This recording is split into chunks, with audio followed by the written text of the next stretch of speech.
Hey guys, it's Bumper. Hope you're having a great day today, and if not, hopefully I can make things a little bit brighter. And welcome to my live stream of Genshin Impact. It's been a while, guys. How are you all doing? And I hope you've been having a swell day today. And I don't know why I've got a frog in my voice randomly. It wasn't there earlier, but I don't know. Oh, hopefully that goes away soon. But anyway.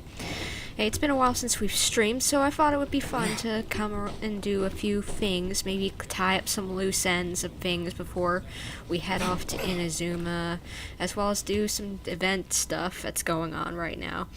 Oh, and if there's anything wrong with the audio, please let me know. I'm just going to check it real quick. I think everything looks like it's alright with the audio levels, but if there's anything wrong, please just tell me in the chat, guys. So that I know that hey, I need to fix something.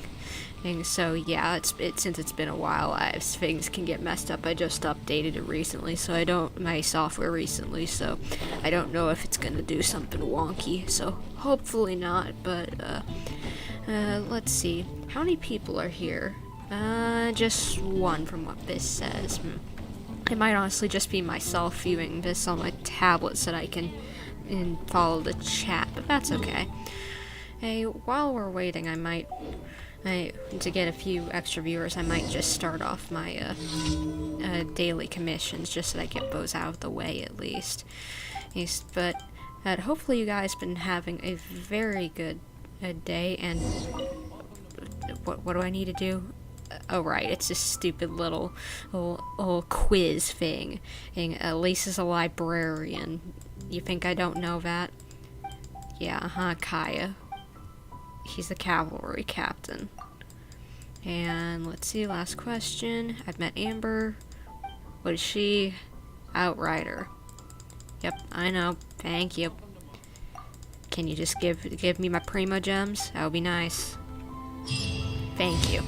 But if you guys are wondering what we are going to be able to be doing today, we are going to be playing Eula's quest as far as I've planned, as well as we are going to be doing the Of Drink a Dreaming event, the one where you get to go to Angel Share and be a bartender for the day, which I've been wanting to check this event out since it started, but I've just been busy. So why do I have Alloy in my party? Alrighty then, I guess I'll use her until this is done. But anyway. Okay, we'll be doing that, and maybe if we have some extra time, we might tie up a few loose ends of some quests that we started but never finished. And yeah, that's basically the gist of what that's going on today. Can you just leave so that I can switch Alloy out? I use her for the Oceanid because it's like Kaya ain't like able to get those swoopy birds. So swoopy birds are annoying, like they're up in the sky, and I just can't get them. And so yeah, just basically she's helpful for that, but for most battles not very helpful. Well, but we'll just finish up my daily comms, and then we'll start Eula's quest. Just want to see if we can get a few more viewers before we start, because I'd rather have more than possibly just myself in it and watching the stream. But I have a feeling people will show up eventually. Usually people do. They like my streams, it just sometimes takes a few minutes for people to actually realize, oh wait, there's something going on here. Maybe I should check this out. Or people who are subbed, because just like apparently people don't follow my Twitter. If any of you guys who are subbed or watching this, if you want to know whenever I'm going live, at least plan to, whenever I plan to, go check out my Twitter. I do posts over there. They're telling you guys when I'm going to be streaming and what I'm going to be doing, so that you guys will know in advance, and so we won't have like you guys missing out on stuff. And did I just get a text? That might mean something's going wrong. Oh no. Come on, get out of the way, slime. Thank you. Is that it? Okay, all the slimes are gone. Let's see, did I get a text? Nope, it's just YouTube notifications. I don't care about those because it's just telling me there's There's probably a new Nintendo video or something. I can check that out later. Thank you, phone. Oh, but that's okay. Hey, I forgive you, my little phone, and I don't care. Here, I don't care about getting 10 friendship points. I'll be getting my Teapot soon, so that means I'll be able to get friendship for characters a lot easier without having to put them in my party, even if I don't want to. Let's see, hello peeps. Zhongli shield. Get your butt froze. And is that enough? Yes, aha! Diluc is kicking butt lately. I got the best, like the best goblet, like randomly just from doing one of the weekly bosses. Like after my last stream where I unlocked the big wolf boss in Mondstadt, I can't remember, Wolf of the North or whatever it is. Either way, I got, like from doing my weekly boss run, the best pyro goblet ever. Like, okay, it may not be the best ever, but it's definitely good enough to carry me for a while till I start doing artifact farming. Because it is diddly darn good. Which also means that I've got a pyro goblet for either Yanfei now, because I gave Luke's old pyro goblet to her, and I can also switch it off to Zhangling. But if you guys want to see that cup on Diluc, let's see. Look at that. It's a Golden Wanderer's Troop, 5-star Wanderer's Troop. It's got 46.6% pyro damage bonus. It's got defense, which we don't really care too much about, but 14.8% crit damage and 14.9% energy recharge. Like, ooh, that's nice. That's real nice. I like that. That's good. That's very good. Alright, so I guess I'll just grab my Primo Gems in Mondstadt. And then we will be able to do Eula's quests. I just don't want to forget about my daily Primo Gems accidentally, because I didn't do my daily stuff before this, but I just want to make sure we get our Primo Gems. Yes, thank you. I'm sorry, Catherine, I did not mean to smack you. Random guy, that's a really good goblet. Yeah, I was just stunned whenever I got it. I was just like, holy heck, what? Because that was just nuts whenever I got that. Wait, no, I don't want to recall you guys. Oh, and I accidentally recalled them all, didn't I? Oh, dang it. I wasn't paying attention to what time it was. That's okay. That's okay. Hey, I'll take the L and just pick them all up tomorrow. Oh, but now, since we've got that done, and then I don't have to worry about missing out on daily Primo Gems, saving for Ayato, gotta do that. I think we can go off and do Eula's quest, so that we can unlock the Drink a Dreaming event. So let's see, prerequisite quest, Eula. You do not need to return to the quest screen, because I can go and, claim button? Okay, so how do I go do that? Right, I need to open up my quest to pinpoint it. So let's see, story quests. Okay, that's old Diluc's, I think. Spindrift Knight, Booksworn, so that's Xingqiu. Oh, so this one has to be Eula's. I think that's it. Alright. And I think Eula's title is Spindrift Knight, so that would make sense if that's her question. Why don't I just teleport on top of the Knights of Favonius? And if you're wondering why I have a monster pin on top of the Knights of Favonius headquarters, it's because I didn't want to accidentally start this quest without you guys. It's because I thought this might have been it. So yeah, I mark anything that I might accidentally start a cutscene for or something with a little monster pin, and so that I know to avoid a place if I know, okay, that's where the quest starts. But even if you guys don't, for some reason, don't want to play the Drink and Dreaming event yourself, and like you have Genshin and you don't want to do it, still do this quest if you haven't already, Eula's quest, because it doesn't require any keys and they've lowered the level for it, so that's very nice. But hello, Master Jean. Thank you for coming on such short notice, Honorary Knight. I know you must be busy. No, I've been pretty chill lately, but thank you for thinking of me. Well, to make a long story short, there's a particular matter at hand that the Knights requires your assistance with. Well, the Knights are probably as busy as ever, so what can I help with? Yes, it has been one thing after another recently. Neither myself nor any of the Mondstadt garrison are able to catch a moment of peace. I have recently received multiple reports from the Knights of someone within the Lawrence clan having close dealings with the Fatui. Oh, what's Fatui doing? The Fatui? Again? What are they gonna steal this time? Or is they just gonna smack our faces in again? But who are the Lawrence clan? Yeah, wait, isn't that the clan Eula's part of? Fill me in, Jean, please. There was a dark period in Mondstadt's history when the aristocracy ruled over the city. The hard-won freedom that followed with the fall of Decarabian was lost once again as slavery spread throughout the land. Ooh, that doesn't sound good.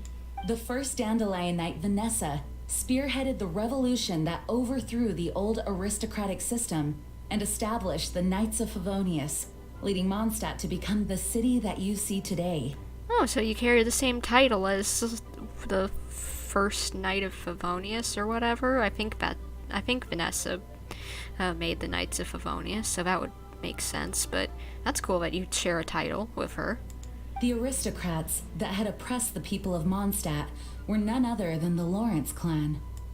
Oh, Paimon gets it. So the clan's descendants are now scheming with the bad guys to carry out more dubious deeds. Perhaps, and maybe they just got a bad rap.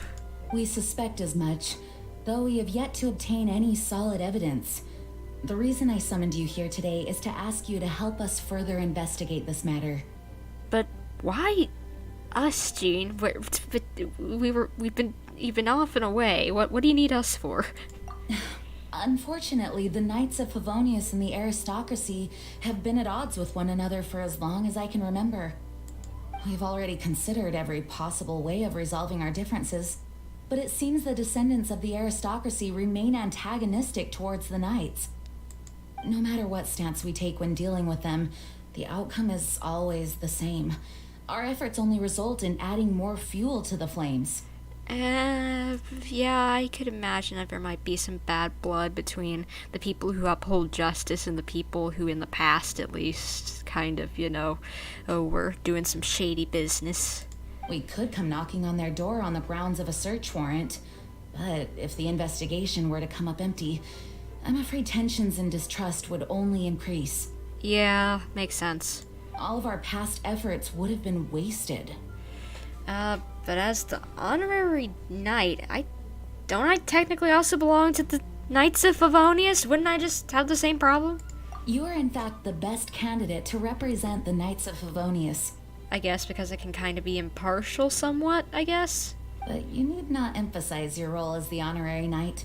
You are a traveler from a distant land, and you can approach the aristocrats in this way. Alright.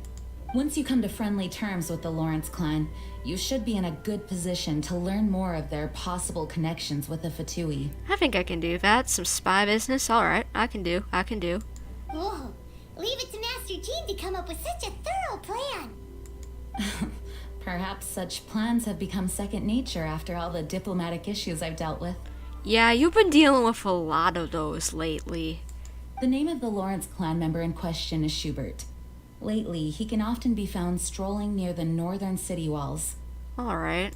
It is said that he is difficult to get along with due to his temperamental disposition, but if we approach him calmly, then things should go off without a hitch. Alright, leave it to me. I'll keep it cool, keep it chill. We can be friends, maybe. Thanks again for your help. If you run into any snags along the way, I'll do anything in my power to support you. Alright, thanks, Jean. Jean's so cool.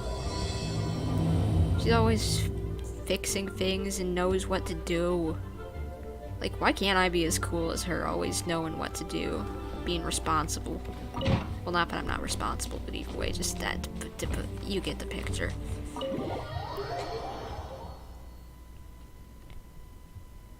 Let's see, where do we need to head?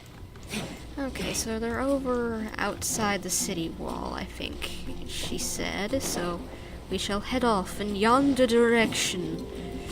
Past the windmill, into the yonder blue. I don't know what I'm doing anymore. Do I ever really know what I'm doing? Is this Hubert? Hello, good sir. Hmm? Who are you? I am Bumper. Who are you? Hello, we're here too. Hello? Yeah, what's wrong with that? What's wrong? Did you just say what's wrong? Huh. And I suppose you think that you can simply strut up here and greet me in such an ignoble and vulgar manner? Excuse me? I just was greeting you.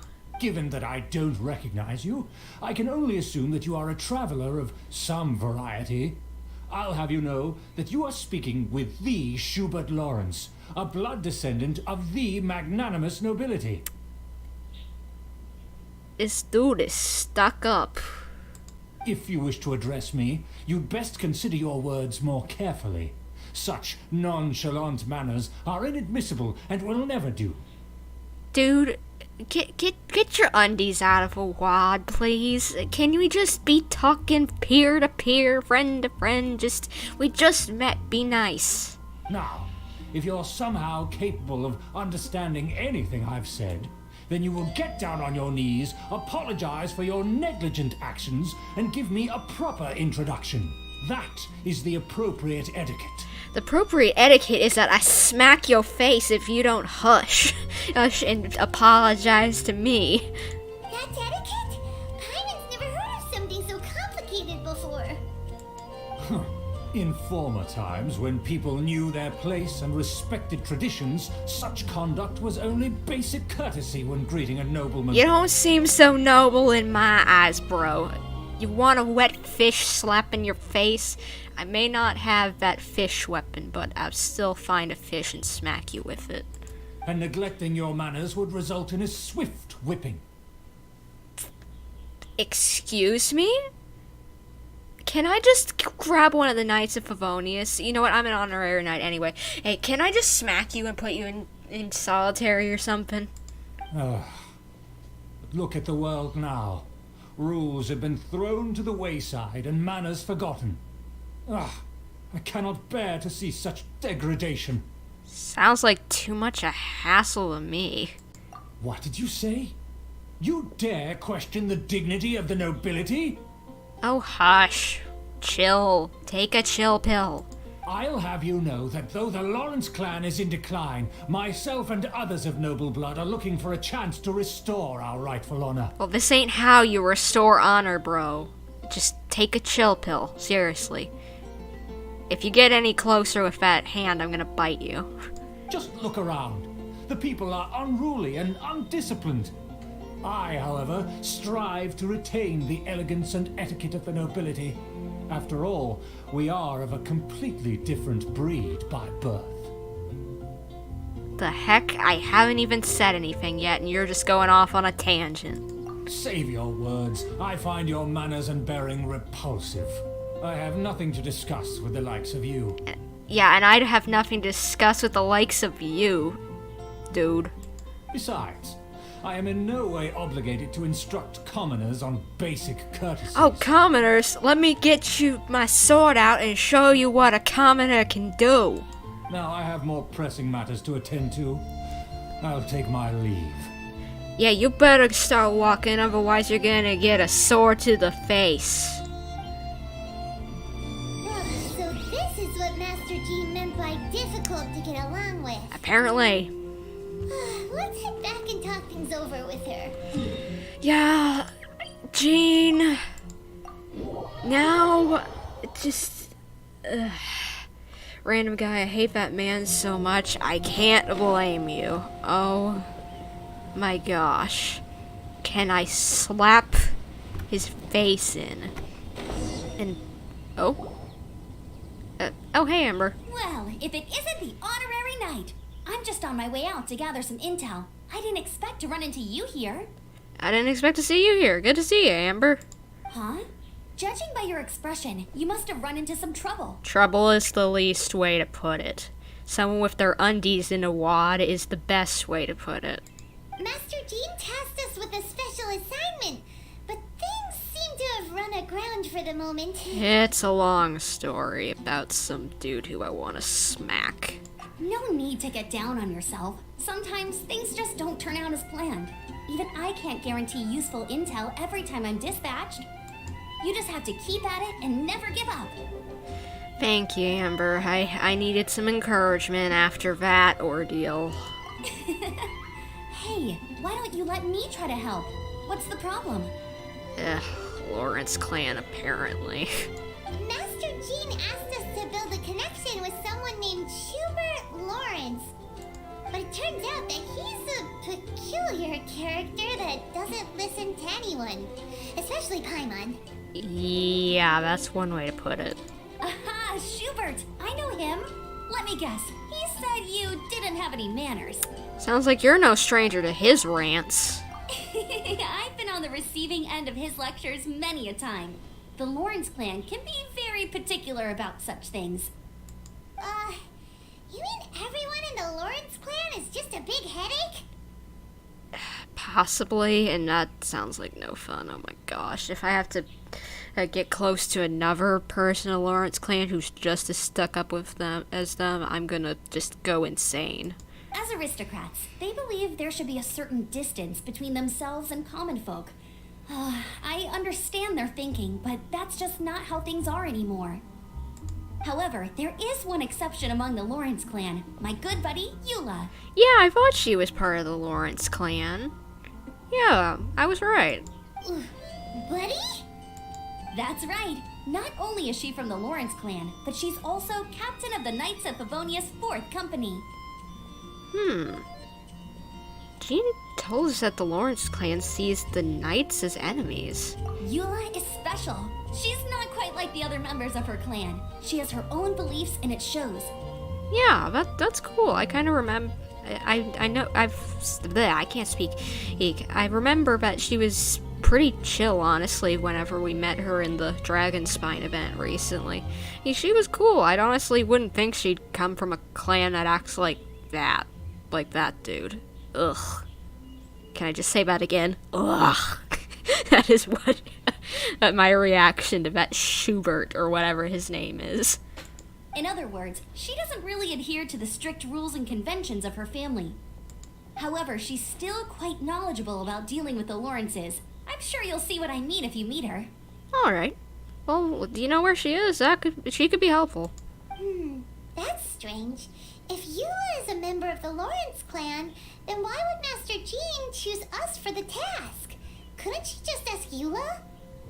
Maybe it's because she's possibly been, if I had to imagine, she's probably been excommunicated with her being on the off and off of saying that she's got her own ideas and such.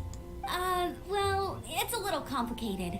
Basically, the Lawrence clan has frowned upon the fact that Eula joined the Knights. Her family members don't particularly care for her. Yeah, I was guessing that. Makes sense. In their eyes, Eula is nothing but a traitor to the family. She sounds like quite the character. She's very easy to get along with. Just explain the situation, and I'm sure she'll help you come up with a way to get along with Schubert. Alright, well then let's go. In fact, I think she's out in the wilderness on patrol this morning. Oh? You should be able to find her around Storm Bear Mountains. Alright, then let's go looking. Thanks, Amber. Alright, you heard her. Let's go find Eula. Yeah. Good luck, you two. I've got my own matters to investigate. Alright. Well, I guess I'll see you later, Who Amber. would have guessed the Knights have a member of the Lawrence clan? Well, if you want to learn about the conduct of the Lawrence clan, who better to ask than one of their own family members? Good point. So, let's go and find her. She's off. Teleport there. Teleport. Why isn't the teleport working? Oh no, is my internet down? Oh, my internet might be down. Oh no, no, no, no, no. Oh, come on! Really? Really? The internet went down? Oh. Okay, are we back up? I think we're back up. Okay, thank goodness. I'm sorry, guys. Guys, at my house, we've lately been having internet problems, so... I'm sorry, guys. Hopefully this doesn't do that again. And we've been having a lot of storms lately, and I think some of the lines around here and stuff have been going out because of it. But hopefully it won't continue. And oh, Fatui. Let's kick some butt. Let's kick some Fatui butt. Let's go. The Fatui? What are they doing here? Is that why Eula was sent on patrol here? Let's kick their butt. Let's fight first and talk later. Come on. Where? Okay, there we go. Oh, that was easy. There's more? Okay, I'll get you too. Wow. Wow. That was easy. Uh-oh. Okay, oh. Okay, we're okay. Thank you, Eula. Ooh, someone's cool. Action time. Yo, how do you move around that fast?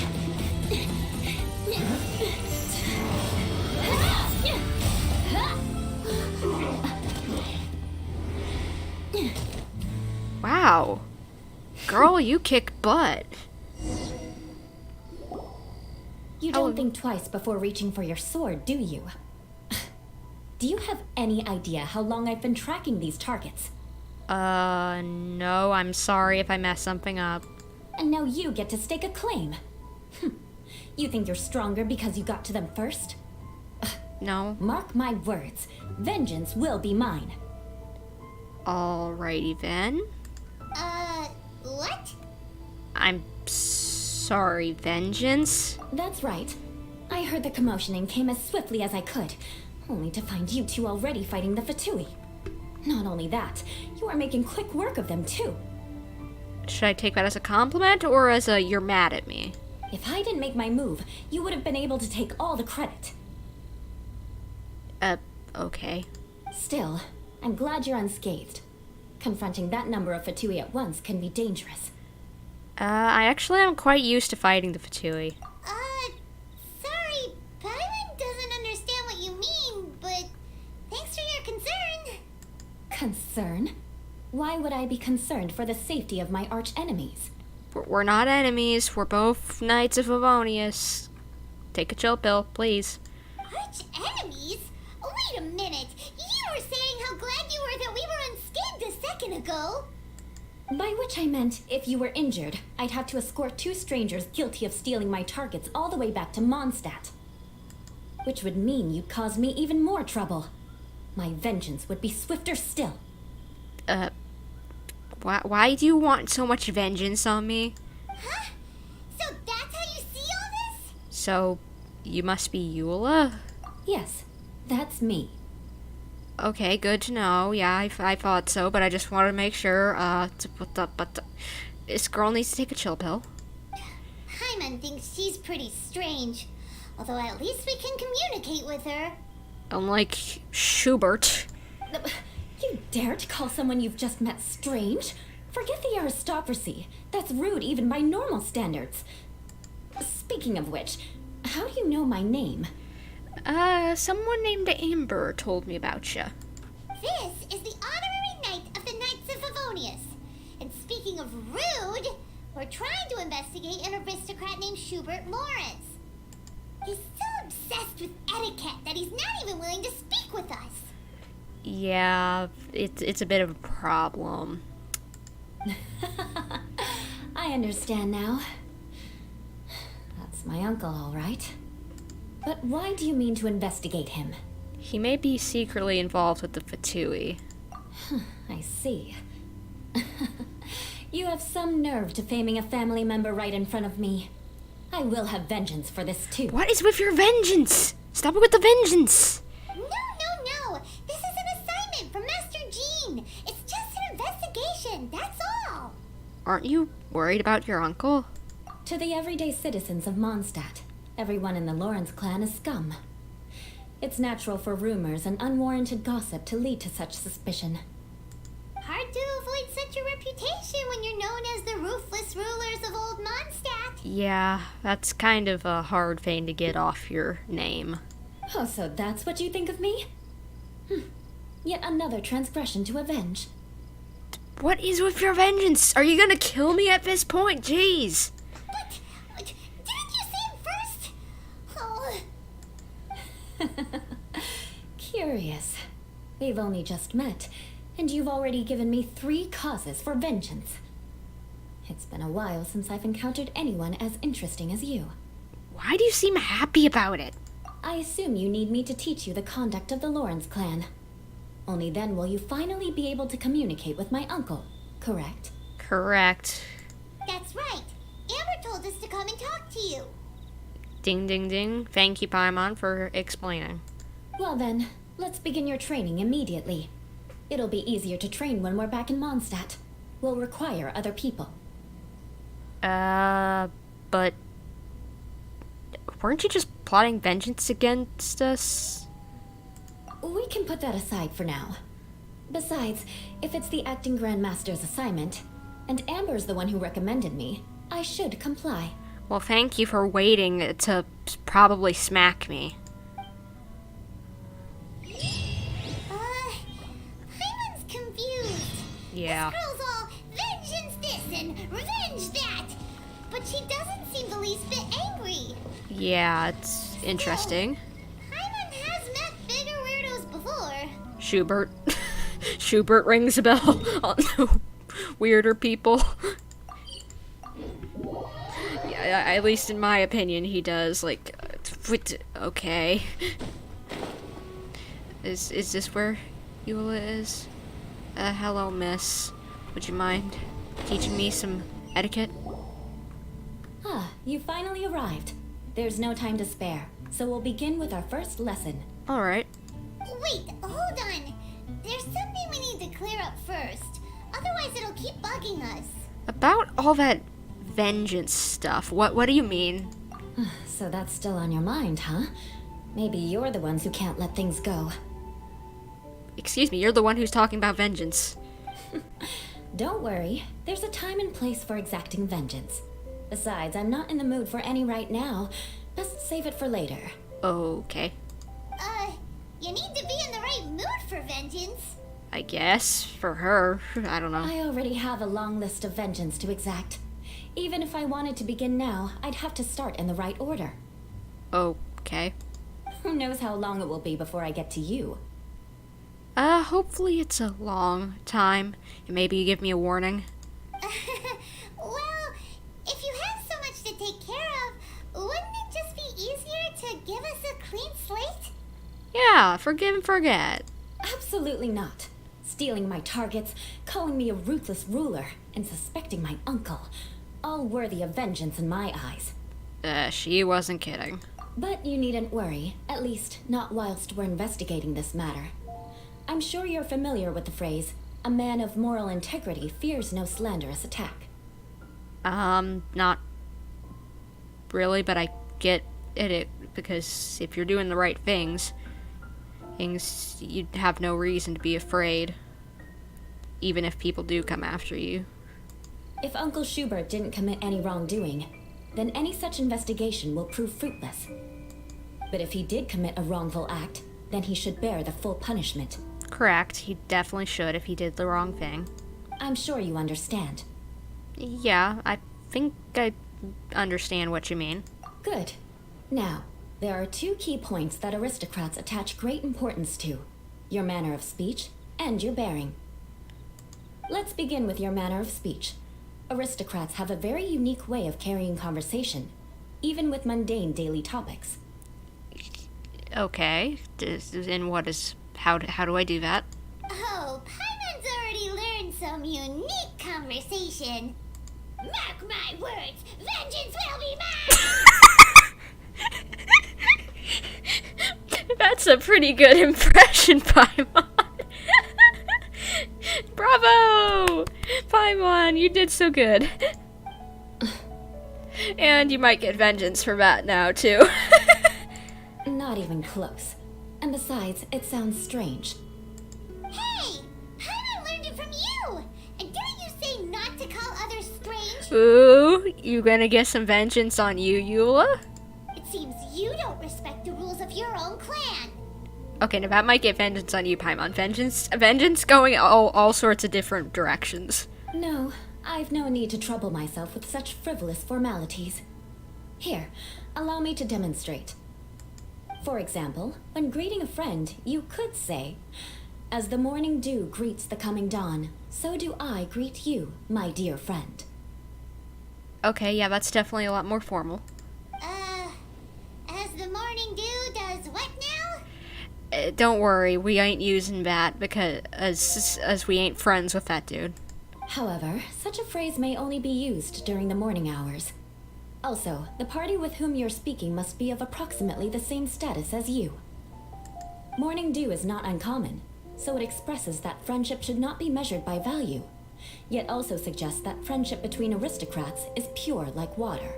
Huh. Seems like a lot of work just to greet a good friend. Oh, no. You must be prudent with your words. Calling someone a good friend could easily offend them. But didn't you just say my dear friend in your example? Paimon's confused. Good could just be like, meh. My dear sounds a lot more, well, kind, I guess. Yes, I did. But you must know in the Lawrence family, dear friend is a set phrase that can only be used towards certain friends with whom one is acquainted, but not particularly close. Ah, gotcha. It sounds much more pleasant to call an acquaintance a dear friend. So, another thing to remember. Aristocrats are concerned with face and being polite. Well, yeah, of course, makes sense. However, if you were to use dear friend to address an intimate friend, the recipient would think that you were deliberately trying to estrange them. You mean you always have to talk this way? This is only the first step in making a greeting. After addressing one another, you then exchange courtesies. Wait. This is all too abstract. Can we just tell the dude to just use some text lingo or something? Because I'm getting confused here. Perhaps it would be better if you gave some real-life demonstrations. That might be helpful. Ah, Oh, let me guess, no one will want to talk to you. very well. Come with me. We'll choose some bystanders to converse with. Okay, so let's see, who do we talk with? Someone over here? Hello, dear friend Norman. How are you? Oh, you're Eula of the Lawrence clan, right? This can't be good. No, don't worry, please. She's fine. You there, lowly laborer. You stand in the presence of a member of the illustrious Lawrence clan. I have words for you. Okay, maybe he could have gone a little differently. Please acknowledge the glory bestowed upon thee by the nobility... what comes next? Oh, right. By solemnly kneeling to the ground with utmost sincerity. Huh? I can't make heads or tails of anything you're saying. I get you, man. I understand the feeling. Hold on. What did they always teach me? Whenever a dispute arises, protection of your family's prestige and dignity always takes precedence. Got it. As a lowly commoner, you shall maintain absolute reverence when speaking with those under which you so graciously toil. How dare you speak in such a manner? Please don't make him mad at you. Is everyone from the Lawrence clan so strange? Can I just explain for 2 seconds? She's just giving me an example of how to speak like them because I gotta get close to someone. Thank you. The days of the Lawrence clan's tyranny have long passed. I don't care what you're trying to do. Just beat it. She's just giving us a demonstration, that's all. Like I said, I don't care what you're doing. I have nothing to say to any member of the Lawrence clan. And here's a word of advice. I wouldn't be caught dead walking too closely with any one of their like in Mondstadt. Maybe we should have done someone who's a little closer with you. Eula said you could have been a little nicer. If that's all, I'll be going. I'm afraid I won't be able to control myself if we talk any longer. Hey. Hey! Don't leave! Halt! Mark my words, vengeance will be mine! This didn't go well. Wow, the Lawrence name really does carry a terrible reputation. Never mind him.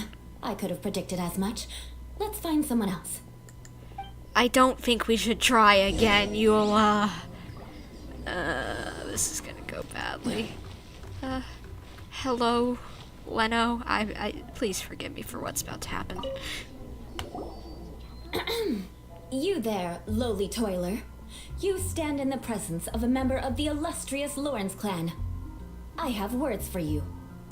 Please acknowledge the glory bestowed upon thee by the nobility, and solemnly kneel to the ground with utmost sincerity. Oh no, what now? Huh? Why don't you respond? According to the custom, I must wait until you kneel completely before I can say the next words. Right. I mustn't look at you too long, or I'll be drawing more attention to our difference in status. Oh dear, I've already stared at you for quite a while.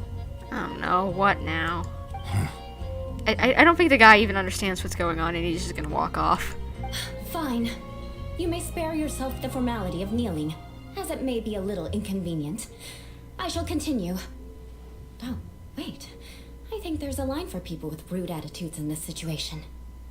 Eula, not the time. Hey, stop bothering me or else I might say something you wouldn't like to hear. Then again, I've got no words for anyone from the Lawrence clan. Again? What's with this attitude? Maybe we should just stop for now. Yes, I don't think his attitude will change. If I keep grandstanding like this, the outcome won't be good. Let's try to find someone else to talk to. Not another person, Eula. You're just gonna seem even worse. I'll remember your unwillingness to comply. Mark my words. Vengeance will be mine. Girl, this is just getting worse with every moment. Hello, Randall. I'm sorry for what's about to happen. You there, lowly worker. I think he's just gonna smack you at this point. Yeah, I've already heard it all before. Look, just spare me the time. Our answer's always the same. We've got nothing to say to the likes of you. I mean, seriously, can't you just take a hint? Please calm down. We don't want to cause any trouble. I know she's a knight of Favonius, and that the knights wouldn't misplace their trust, but the name Lawrence carries too much weight with it. Even to this very day, the descendants of the Lawrence clan are still scheming to reclaim Mondstadt and reinstate their aristocratic rule. Yeah, her father, maybe she doesn't like that. They hate her as well, you know? And if that wasn't enough, here you are purposefully using their awkward way of speaking just to put on an act? Don't you care for the feelings of us ordinary folk? You have a point. But mark my words, this transgression will not go unnoticed. Huh? You want to fight? Listen here, I may be no match for you, but I'll be sure to lodge a complaint with the Knights of Favonius. Okay, maybe everyone should just take a step back, breathe. I'm sorry, but I want her to understand that I'm serious. Listen here, if you don't want things to get more unpleasant, then you'd better just stop. Forget it. There's no point in quarreling any further. Let's go. Agreed. Come on, Paimon. Leave this dude behind. It's alright. This happens quite often. Let's find someone else to talk to. No, let's just be done for today. Paimon thinks we've seen enough now. Let's just stop. Agreed. Actually, Paimon thinks we should apologize for asking you to demonstrate for us. We had no idea the feelings between the Lawrence clan and the people of Mondstadt were so bitter. What can we do? The Lawrence name is already a dirty word among every household in Mondstadt. Even 3-year-olds know the story. I see this kind of attitude all the time. I'm starting to sympathize with you. Don't worry. What with me being a Knight of Favonius, they're usually willing to speak a few words with me. Perhaps my aristocratic manner of speech provoked them today. Believe me, it's not a big issue. Yeah, I'd recommend not using it around anyone other than the Lawrence clan anymore. So this is the way things are normally for you? There's no need for them to direct their anger at you personally. That's the way things are. Perhaps it's just fate for those who have made mistakes. Accepting punishment is only fair, right? But when your family has committed atrocities, I'm afraid there's no easy path to reconciliation. But you, I don't think, have committed any atrocities, so why you gotta take it? As memories are carried in the city breeze, the faults of such grievances are passed from one generation to the next. It is now my turn to bear this burden. No, it's not. You don't deserve any sort of burden. You didn't do anything. At least I have a means of living a relatively normal life compared to the elders of my family. I have nothing to be discontented about. So, you knew all along we encountered these kind of problems. Yeah, why were you so willing to try and demonstrate for us? Oh, that reminds me. That last person will not escape my vengeance either. Oh. Let's leave it at that. Just think of it as something I like to do.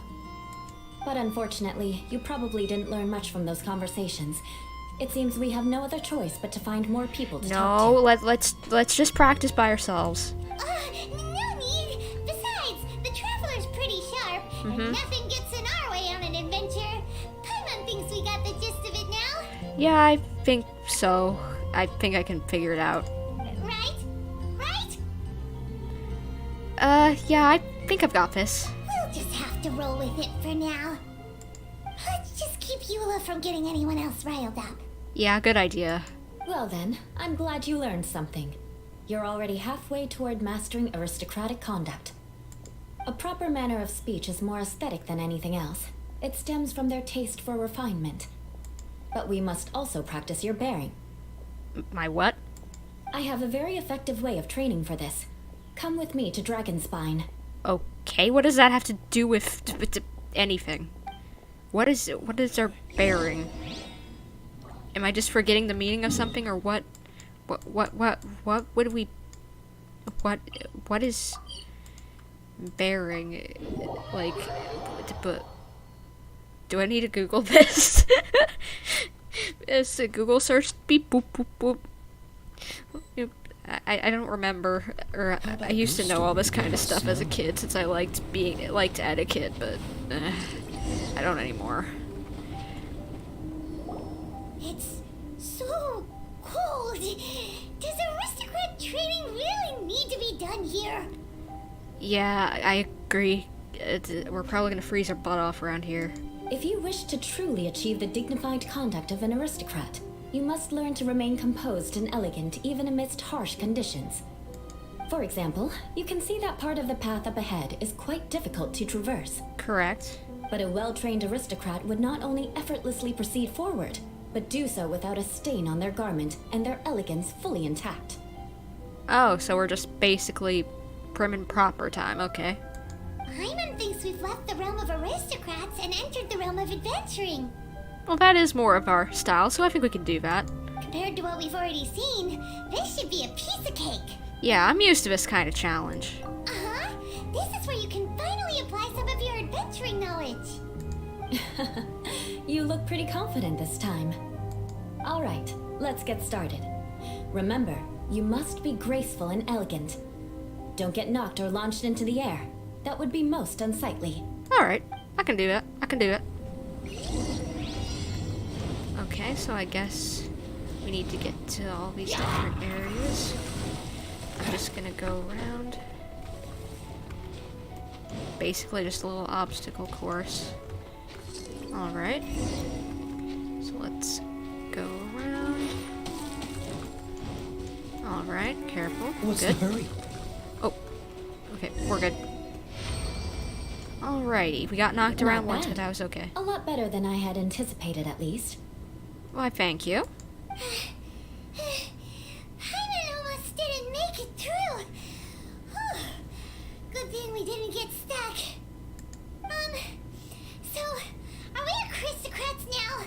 Aristocrats, not aristocrats or whatever you said. Don't flatter yourselves. We've only just begun.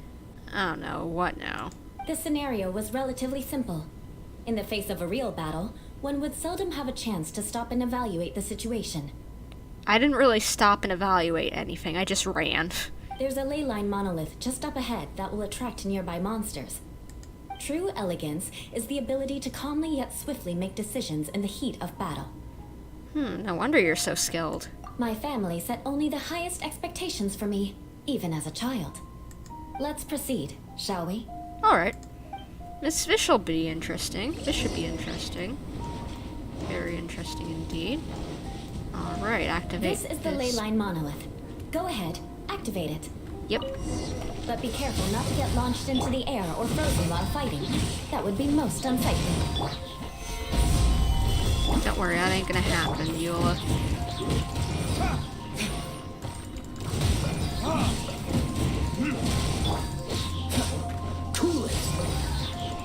No. Can't get frozen. Can't get frozen. Nice.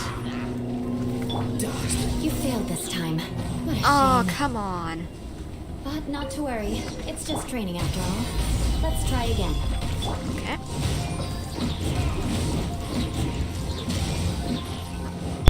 Freeze! Okay, I'm gonna stay away until the Hydra goes away. Okay. Hydra's gone. Gather!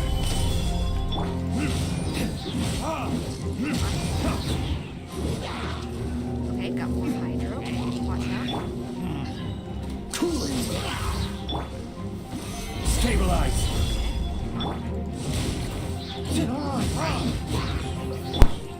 Dodge this! There we go. That was interesting. Well done. Your performance was most impressive. Why, thank you. I can be elegant if needed. And you managed to remain calm even in these grueling dragon spine surroundings. I'm starting to wonder if even I could have done the same. Really? I'm better than you? Oh, sweet. I'm getting good. Given such an outstanding performance, it seems there is little left for me to teach you. Like Paimon said, adventuring is our specialty. So, that's it for our training, right? Then let's get out of Dragon Spine before Paimon turns into a popsicle. Ooh. Oh my gosh. I want a Paimon popsicle. That would be cute. Hold on. I was commending the Traveler's performance just now. You, on the other hand, seem to have made no progress at all. Oh no. Oh, I don't think Paimon can do much. Can we just have her just hang back whenever I'm talking to Schubert and just forget about Paimon's training? What? You mean Paimon was also part of the training? Yes, of course. You were frantically flying and dashing about throughout the entire thing. Not an elegant sight at all. Did you even listen to anything I was trying to teach you? Maybe that's just Paimon's style? Hey! That's not true! Paimon was just focusing on you the whole time! Whatever the reason, not heeding my instructions. A cause for vengeance, perhaps. No, she was just doing her thing. Now, drink this. Drink what? Huh? What is it? Are you trying to poison Paimon? I don't think she's gonna try and hurt you, but it could be weird. Certainly not. It's warm milk. Didn't you just say that you were freezing? Drink it and it'll help warm you up. Oh, that's nice. Oh, thank you. Are you still planning on the whole vengeance thing? Maybe not. If I wasn't, then why would I care about you being cold? If you turned into a Paimon popsicle, that would ruin my plans for vengeance now, wouldn't it? You're a bit of a sass, aren't you? I like that. Sassy people are fun. So, dear friend, don't die on me out here. Ah! Paimon knew something was off! Thanks for looking after Paimon. All in the name of vengeance. No need to thank me. Now then, given that your training is complete, it's time we return to Mondstadt. Our last step will be preparing a cordial gift to present to my uncle when you meet him. Alright, I need to get him a gift? I already have something in mind. Let's pay Sarah a visit at Good Hunter. Alright. That shouldn't be too hard. Just grab some food. People like food, don't they? I at least like food. Who doesn't like food? Probably extra like food because I'm hungry. Not super, but a little bit. Oh, Amber's here.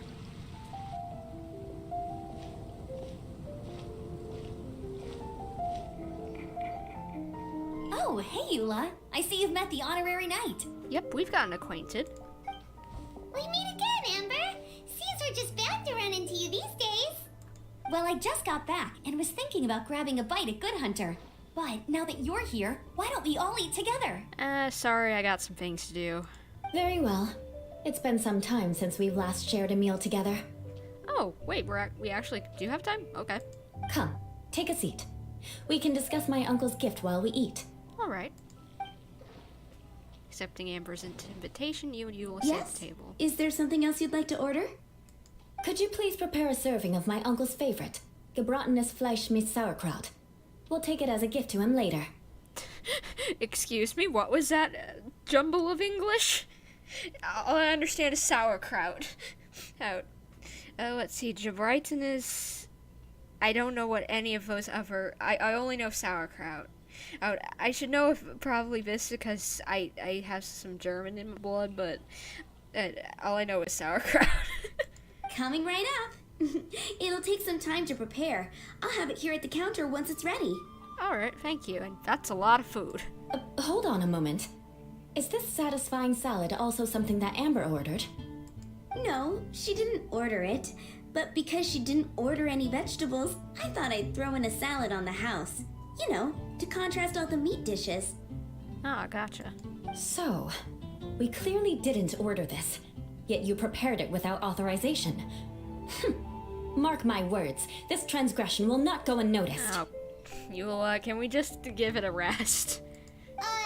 You're gonna take revenge on her for giving us a free salad? You should know me by now. That's the kind of villainous character I am. She just takes it in stride. Well then, please wait a moment while I get the dish for your uncle started. Delicious unauthorized delicacies. Sarah will pay for this. Why would you choose gebratenes Fleisch mit Sauerkraut as a gift for your uncle? Hyman's never even heard that dish before. Same. This dish isn't actually on Good Hunter's menu. Only long-standing patrons such as my uncle would know about the dish. The old aristocrat seemed to take a liking to it.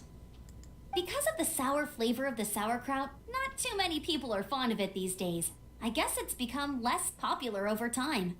Yeah, I'm not a sauerkraut fan myself. It's kinda, blech. I do like a good bratwurst, though. That I do like German food. It's very hearty. I love it. Eula treated me to the dish once, and I couldn't even finish a bite. I've nicknamed it gebratenes Fleisch mit Vengeance ever since. Ugh. Can't blame you. I never expected us to have such completely different tastes in food. If I weren't in such a good mood, I'd say that constitutes grounds for transgression. Huh, so even Amber doesn't escape your vengeance. Of course not. It's hard to find someone in Mondstadt that attracts contempt as much as she does. It's fine when you're just joking between us, but I'm afraid our honorary knight might misunderstand you. Eula's always talking about vengeance, but that's just how she is. It's nothing you should take too seriously. Alright, so I guess I don't need to worry about getting smacked in the middle of the night in the future? But I am serious, and I'll remember every transgression committed against me. Ugh, it's no wonder so many people dislike you. Okay, that was a bit much. Hyman's starting to realize that Eula is actually a very good person. Okay, so are you being serious about these or not? I don't get it. There's no need to be so awkward when you want to say something nice. Listen, you've never been labeled as a social pariah, have you? Pariah? I don't even know if I mean so, no. Well, no? So that's why you wouldn't understand how hard it is for a bad person to try to be good. It's impossible for me, and I have no intention of acting like a good person. Well, you are. I can tell you are.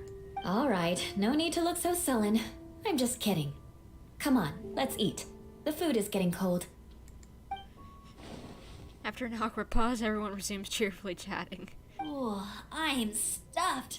I'll see Sarah about the bill. Oh, thanks. Good thing I don't have to pay for more stuff like whenever with Zhongli. No need. I've left the Mora under the plate. If you try to settle it with her in person, she won't accept payment for the salad. Don't underestimate my ability to exact revenge. Sarah won't get the upper hand this time. Oh, so that's your kind of revenge. Actually being nice. Okay, gotcha. So it's not actually revenge, it's just being nice. Alright, next you should pay my uncle a visit. He has a small camp at the top of the mountain near Springvale. He usually whiles his time away there when there's nothing else to do. Aren't you coming with us, Eula? It would be helpful. I'm afraid that wouldn't be very convenient for me. It'd be better if you two went alone. Alright, I guess you are kinda excommunicated or whatever. Ah, yes. Please do remember to pick up the dish from Sarah. Alright. I still have more recon to do in the wilderness. Well, until next time. Okay, guys, I guess I'm left to do this by myself. Meet Schubert again. Ugh. Let's meet again. What an interesting bunch you are. You're pretty interesting, too. Sarah? I need some sauerkraut. Here, the Gebratenes Fleisch mit Sauerkraut is ready to go. Be sure to eat it while it's hot. Otherwise, the flavor will be spoiled. Okay, I'll make sure to get it to him quickly. And by the way, don't worry too much when Eula says strange things. She's actually a very good person. I'm starting to get that, yeah. Paimon's been meaning to ask. No one could stand the sight of Eula when she was trying to speak with the others in Mondstadt earlier. Maybe it's because of the prim and proper speak. But she seemed to get along fine with you and Amber just now. What's up with that? The people of Mondstadt don't take kindly to anyone bearing the Lawrence name. I already picked that up. They are unable to see past her family, therefore they don't actually see Eula for herself. Ah, gotcha. So no matter what Eula tries to do, it's seen as a wrongdoing. It essentially strips the meaning of anything she tries to accomplish. So that's what she meant when she said it was hard for a bad person to try and be good. Aw, that's so sad. How come you're able to see Eula differently then? Yeah, how did you find out that she's nice? Well, when she joined the Knights of Favonius, it caused quite an uproar. Many people signed a petition demanding that the Knights reverse their decision. At the same time, numerous members of the Lawrence clan crowded the entrance of the Knights of Favonius headquarters, clamoring for Eula to give an explanation. Whoa, so both sides were unhappy. That's right. So you can imagine how determined Eula must have been under such circumstances. I can understand that. But thanks to Grandmaster Varka and the unwavering attitudes of others in the Knights of Favonius, they were able to quell the unrest. Tensions still remain beneath the surface, I'm afraid. In the eyes of the people, she's a stain on the Knights of Favonius, and in the eyes of the Lawrence clan, she's a disgrace to her family. Man, you got nobody other than like Amber and me and Paimon and Sarah. And maybe like the others of Favonius. But she simply fulfills her duty as a knight, silently helping one person after another, myself included. People like Eula should be approached with care and understanding. She could stand to be treated a little more fairly. If there were only more people like you. I believe a day will come when things will get better. Once everything's settled, we should go talk to Eula again. Paimon thinks we know how to communicate with her now. I agree. I'm glad. I think that would make her very happy, though she might not ever admit it. Yeah, she doesn't seem like the type. Very much tsundere. Take care. Please come again. Will do. Thanks, Sarah. Alright, so let's get out to the camping site where Mr. Ugh is.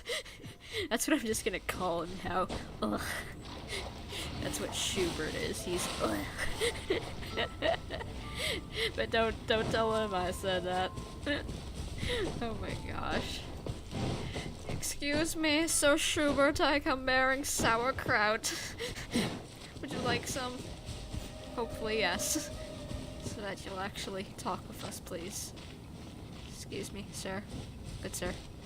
Good Sir Schubert. The tent seems to be pretty tattered, but there's a really fancy chair. think so. It might be all he has left. Ah, it's you again. I thought I had rid myself of you two. Let's see. We have heard that aristocrats are most magnanimous. Please, if I may be so bold as to say a few humble words. A few humble words, huh? Yes, that sounds appropriate enough. Alright, I'm getting on his good side. Okay. Very well. I'm certainly not one to be narrow-minded. I'll overlook your previous misconduct for now and listen to what you have to say. Okay, good. Wow, this guy thinks so highly of himself. It is an honor to stand before you here, immersed in your supreme brilliance. It appears I have misjudged you. Supreme brilliance. The glory of the nobility that continues to this day. A true loyalist. I just want to barf having to say that to him. Impressive. My intentions were to test your humility. It appears you have become well versed in our etiquette. Oh, so he was testing us. Sheesh, what an ordeal. Your conduct is satisfactory. I must say, such progress in such a short time is practically unfathomable. Yes, but I'm a quick learner. If I may ask, from whence did you learn such a civilized manner of speech? I refined my conduct with some instruction in the classics, courtesy of a dear friend. Ah, good. Very good. You are bright. And compared with the common folk of Mondstadt, you certainly have potential. If you were of aristocratic blood, your prospects would be promising indeed. By the way, we brought a gift. Paimon means we would like to present you with a small token of our goodwill. British accent, Paimon. Good one, Paimon, you learned. Could this be? Gebratenes Fleisch mit Sauerkraut?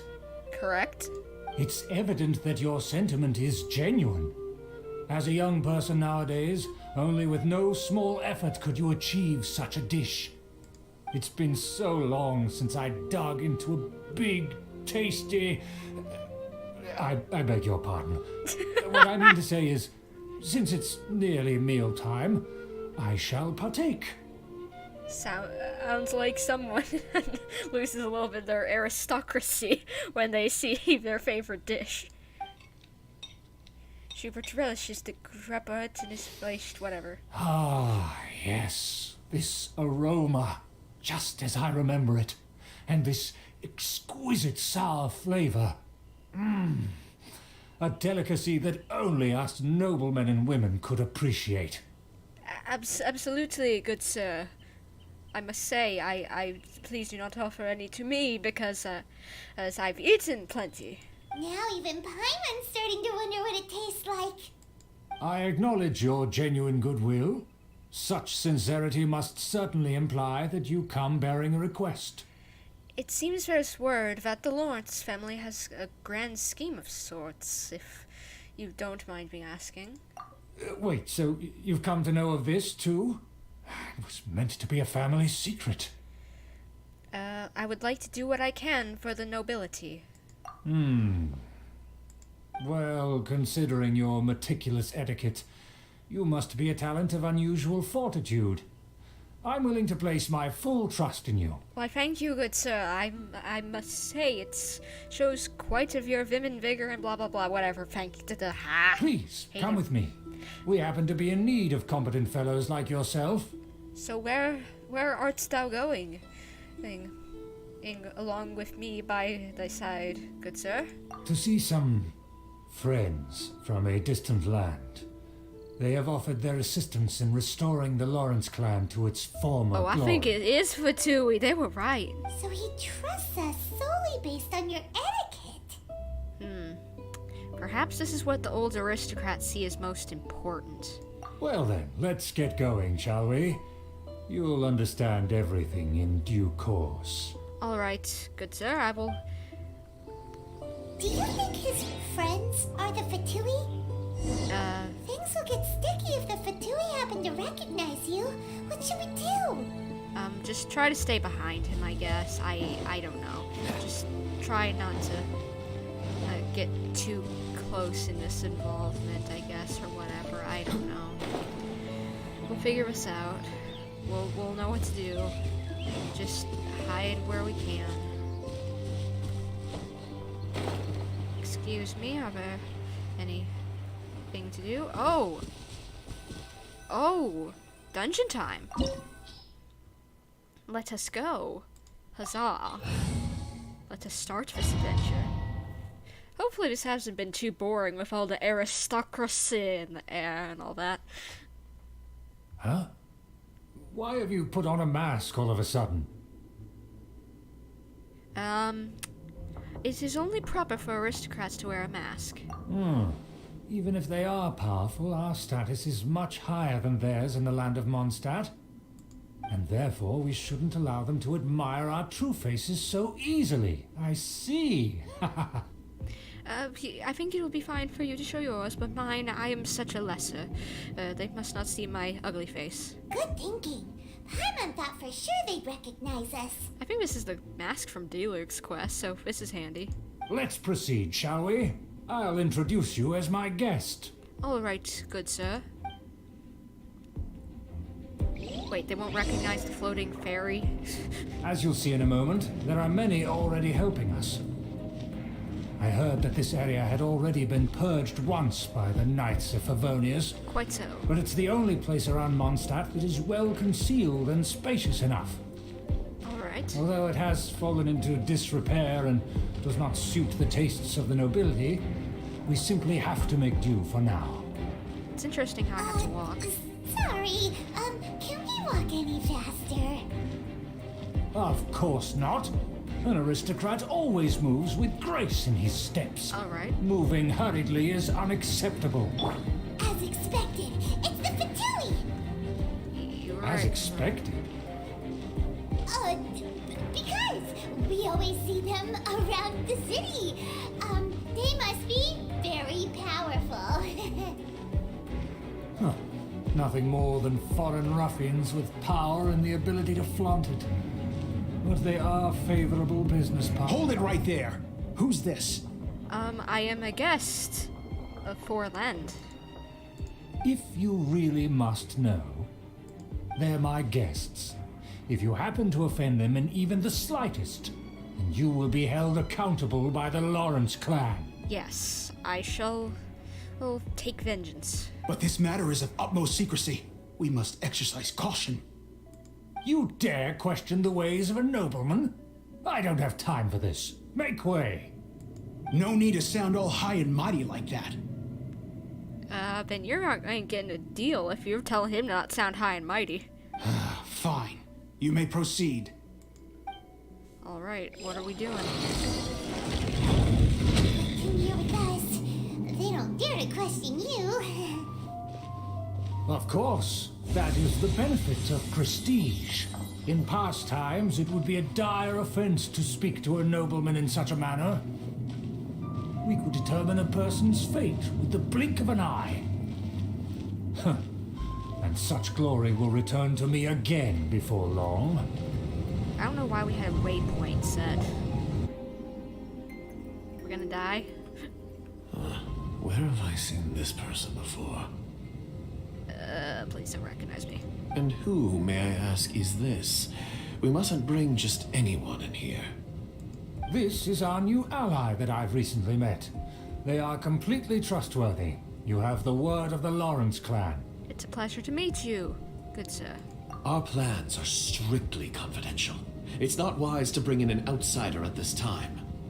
Furthermore, there's been word that an outlander who joined the Knights of Favonius has been very active in Mondstadt recently. Don't be ridiculous. Besides, my guest is well versed in the etiquette of the nobility. I must treat them with the proper mutual respect. The Knights of Favonius pay no regard to such details. They could never understand the intricacies of our etiquette. If only you knew, because you got one of your own in the Favonius. And what about this thing? It's my pet. You mean Paimon? Enough! You dare question my word? Need I remind you who it is who has made your activity in Mondstadt possible? Without the support of the Lawrence clan, you would have all been driven out by the Knights of Favonius like dogs. I'm surprised the Knights of Favonius haven't just raided this place. You must immediately offer your sincerest apologies to my friend. You've offended their honor. Fine.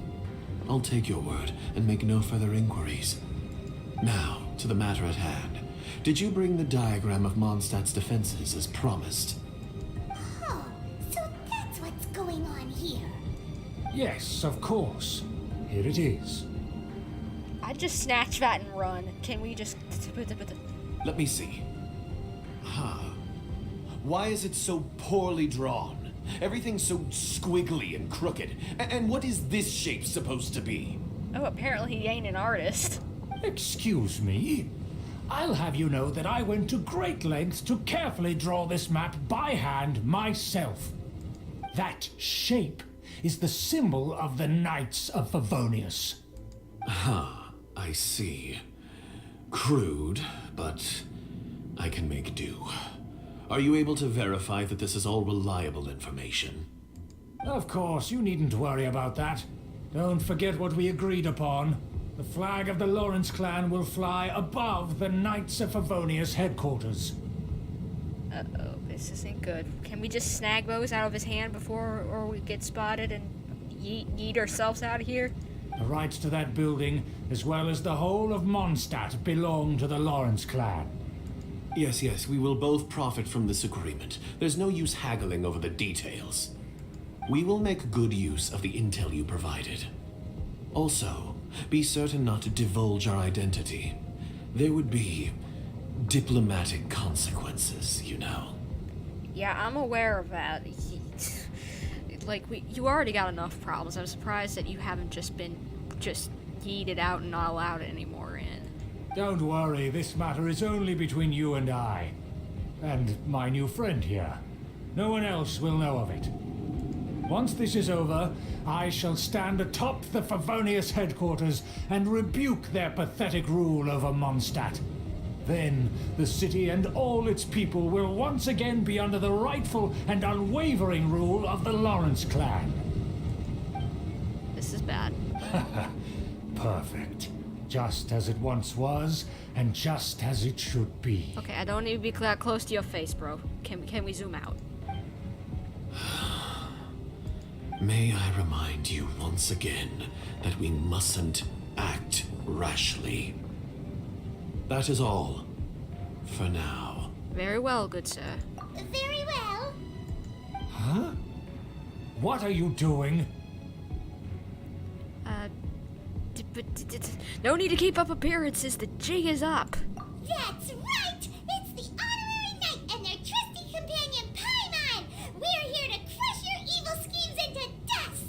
Dust! I think they got the message, Paimon.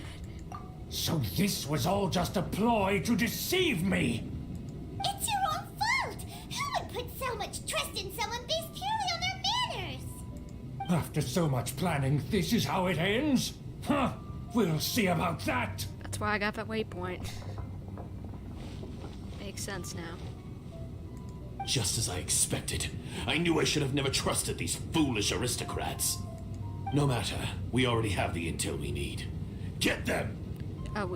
This is why I wanted to grab the paper beforehand, so they didn't have information on Mondstadt.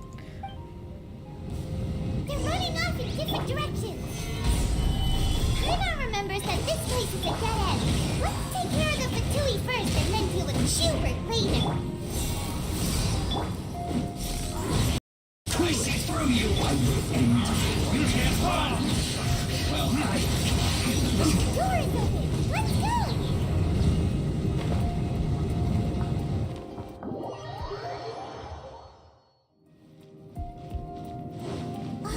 Is that Eula?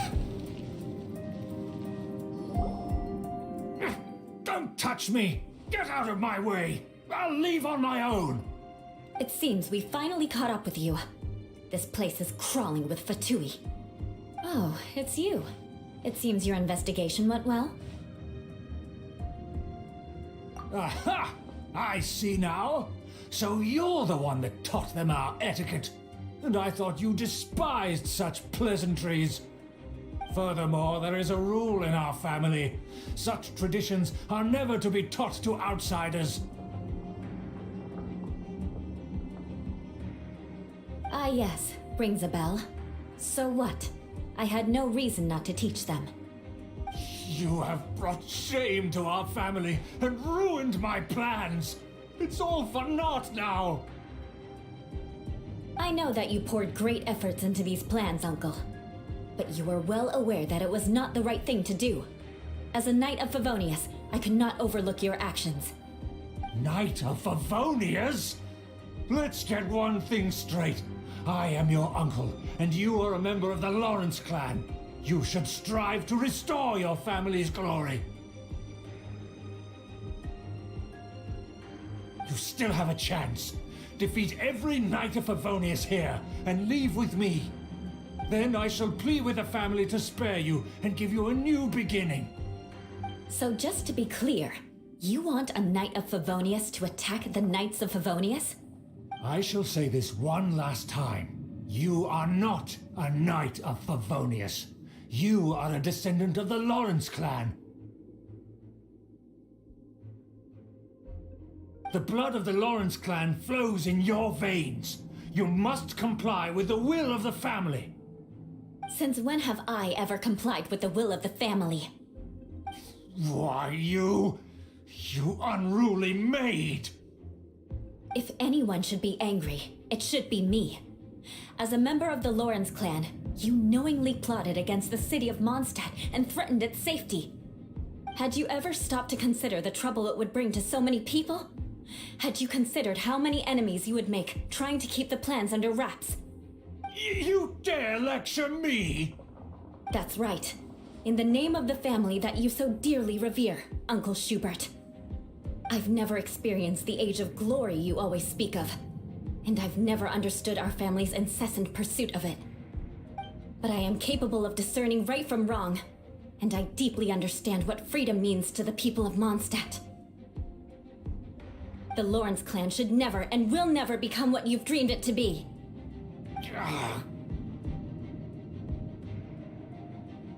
Oh, the disgrace of it all!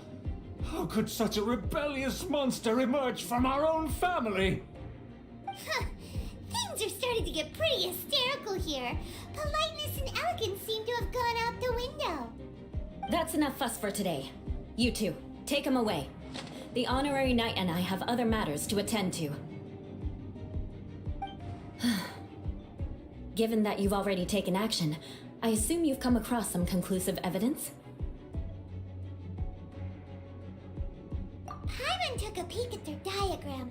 Your uncle had mapped out all of the Knight's patrol routes and marked out key information about Mondstadt. And there was me thinking that he was just another elder of the family. And a lazy one at that. I never suspected he could stoop this low. So stubborn. Mark my words, vengeance will be mine. Let's discuss this later. Our first priority is recovering that diagram.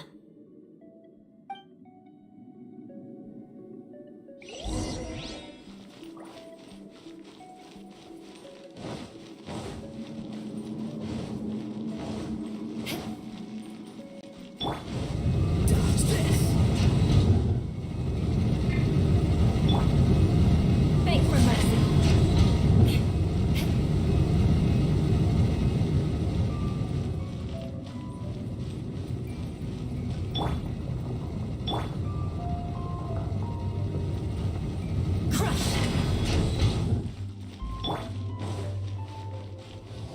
They're here! Stop them!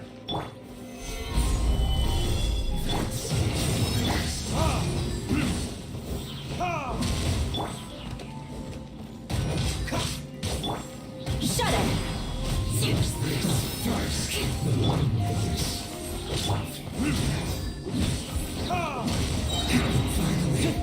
Some quiet.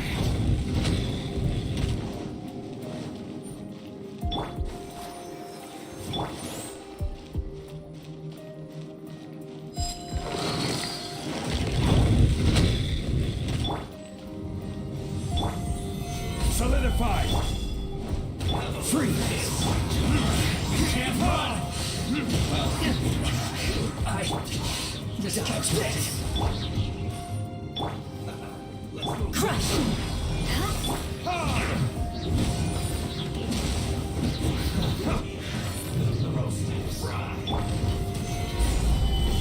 Freeze! Hurry up!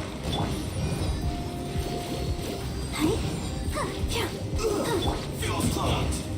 Dodge this!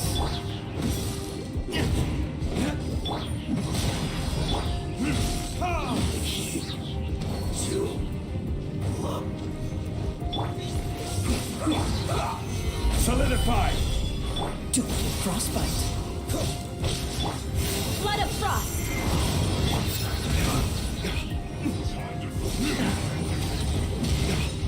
It isn't time for a break yet!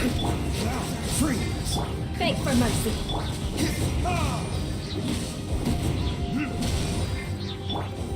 Gather! Not breaking a sweat! Shudder!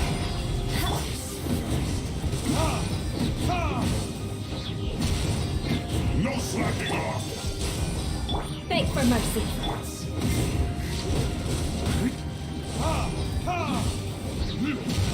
Dodge this! My duty at an end. What did it look? That seemed to win. This is trouble. Crush! Oh, protect us. Cool it! Finally, some quiet.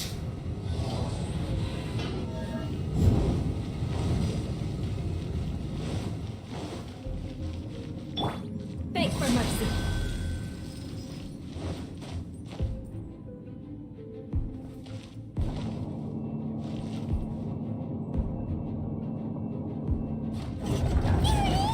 That's where they put the diagram.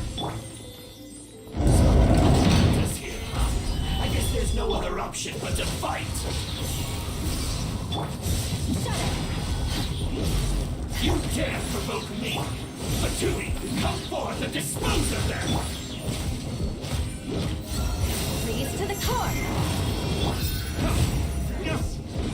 Shudder!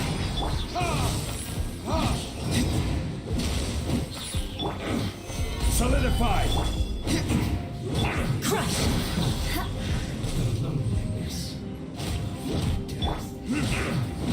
Dodge this! Beg for mercy.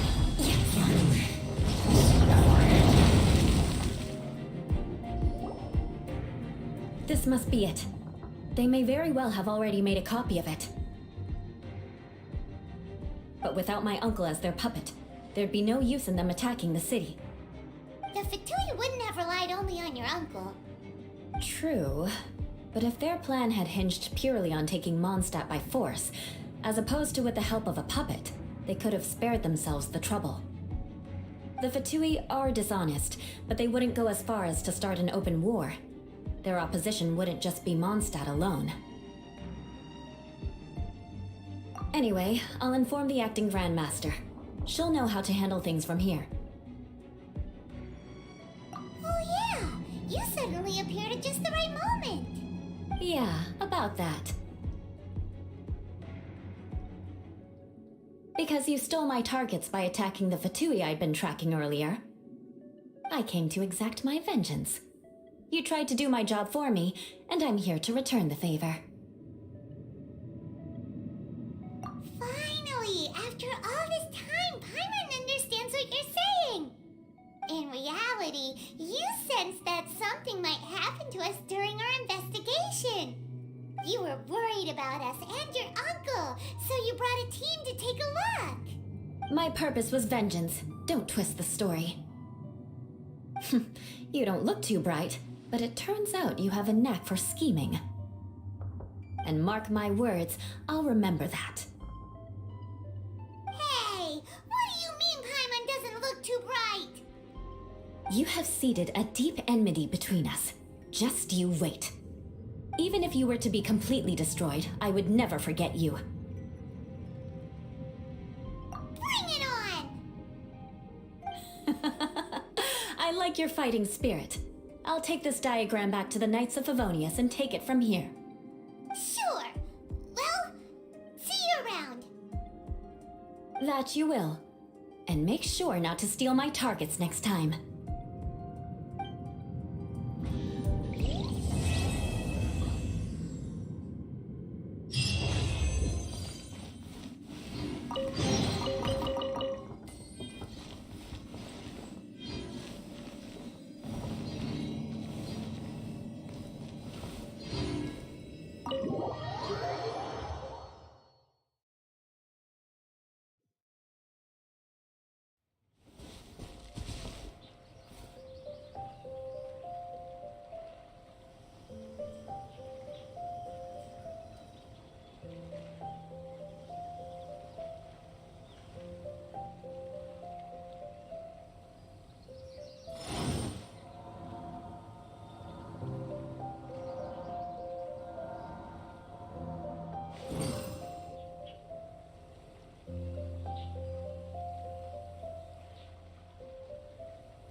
Hello there. So, you must be the renowned traveler. Hey, don't forget about the equally renowned Paimon. Of course. Well, it just so happens that our tavern, Angel's Share, is hosting a Bartender's Academy week. I'm hoping the event might interest you. Basically, you'll have full access to all of our ingredients to mix cocktails or any other drink you please. As long as you refrain from being wasteful, you can enjoy unlimited refills for the drinks you create. Unlimited refills! Also, you'll be rewarded handsomely if the guests are happy with your drinks. What? There's even rewards? Where do we sign up? It's called an academy, but attendance is certainly not mandatory. And you don't have to make your decision right away. You're more than welcome to give it a try first. So, what do you think? Will you give the academy a try? Great, then please come on in. First, Charles will walk you through some basic techniques.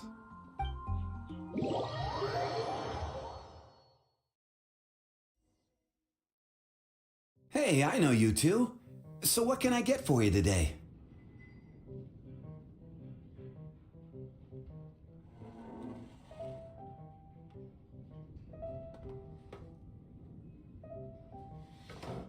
Hey, Charles. Actually, we came to be bartenders today. Bartenders? Oh, so Luca roped you two in, did he? He's got quite a knack for that. You're certainly talented at handling difficult tasks. There's no doubt about that. But mixing cocktails is a whole different game. It's delicate work and requires a certain amount of finesse.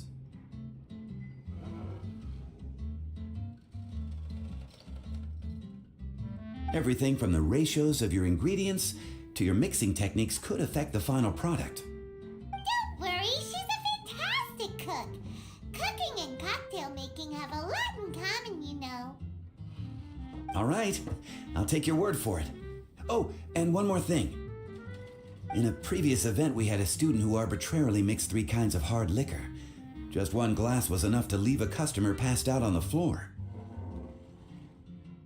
So in light of that incident, we decided to no longer provide alcoholic ingredients to beginners. I hope you'll understand.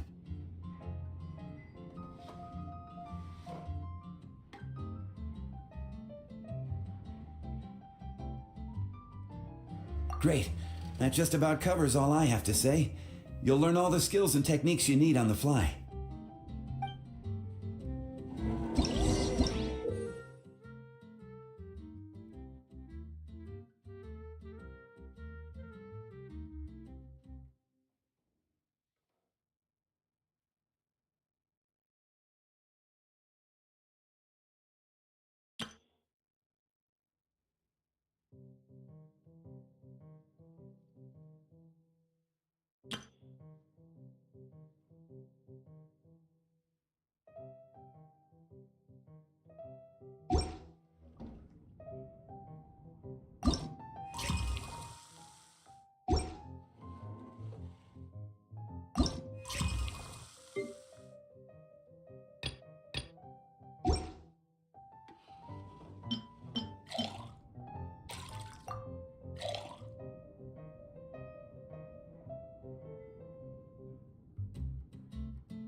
You're a quick learner. This tastes pretty good. Paimon agrees. This is amazing. Okay. That was just practice, though. On the job, customers often will have special requests for their drinks. Some may enjoy a stiffer drink, while others might prefer something more sour. Everyone has their own preferences. Adjusting the amounts of the ingredients is always the key. Paimon would like a caramel pine cone, extra sweet, in the biggest glass you have, please and thank you. Well, that's about all there is to it. But to become a truly exceptional bartender, in addition to mixing skills, you'll also need to master conversing with your customers. All right, in that case, you two can take this counter. If you have questions or need any help, just give me a holler. Whew, class dismissed. Wait, where's Paimon's caramel pine cone?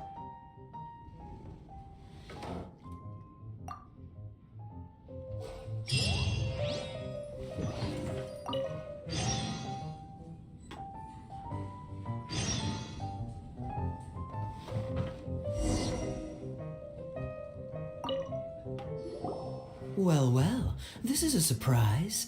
I didn't expect to see you two behind the counter today.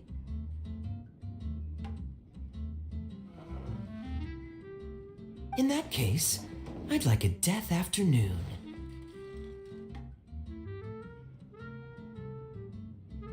Leave it to Kaya to make things difficult right from the start. Come now, I just wanted to see how she'd react. I admit I didn't expect to see you here today, Sister Rosaria.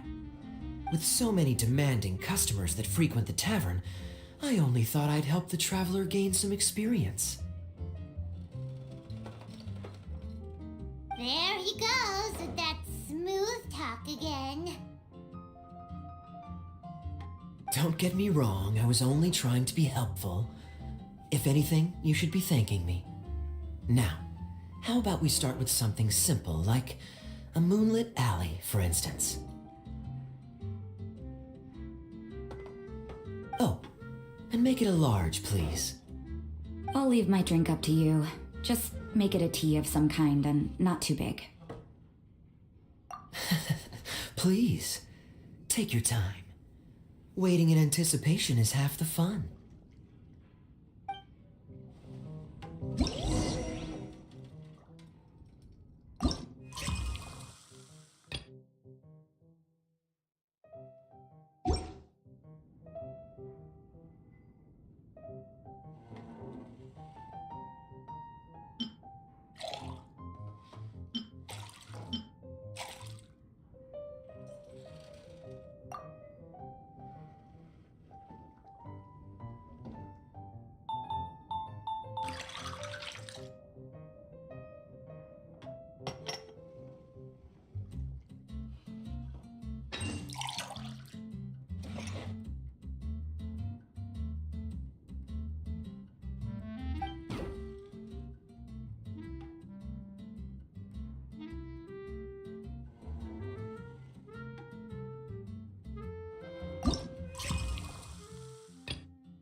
the drink you made me is fine. It's just that I rarely ever drink tea. The taste always reminds me of certain things. Ah, I presume you're referring to the church? Yes. The church once held an event that I couldn't attend, but Sister Barbara still saved some tea and dessert for me. The dessert had already gone stale, so she whisked it away when I wasn't looking. But the tea tasted just like this drink you made me. Boy, you're in rare form today, Rosaria. Sounds to me like Mondstadt's just gained another black tea lover.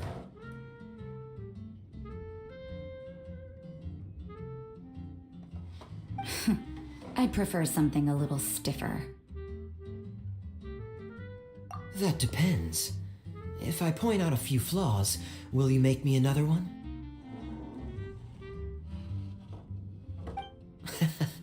I'm just kidding. I'd never subject you to such treatment.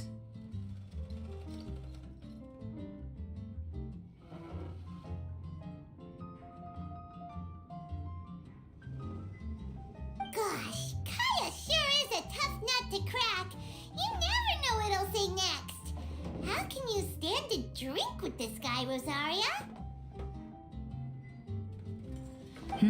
I don't really care what's going through his mind as long as we only talk about drinks. Besides, Kayad's only interested in people or things that intrigue him, whether that's you, the innkeeper here, or anybody else.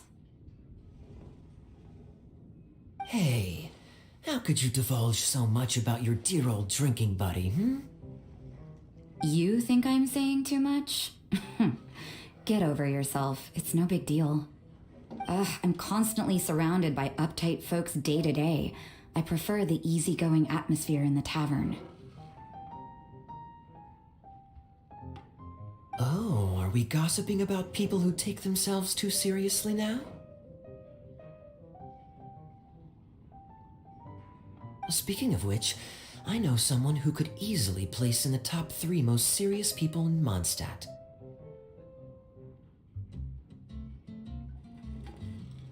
As to their level of seriousness, well, let me put it this way. They probably wouldn't even flinch if I said that to their face. Are there really rankings for people like that?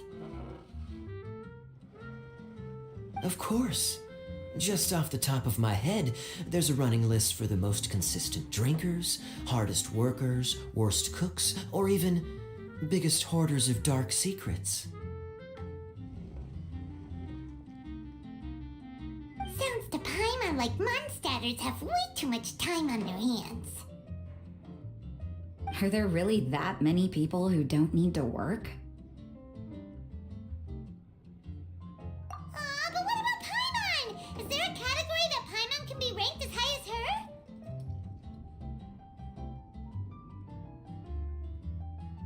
Why, of course. How about... best bartenders. Really?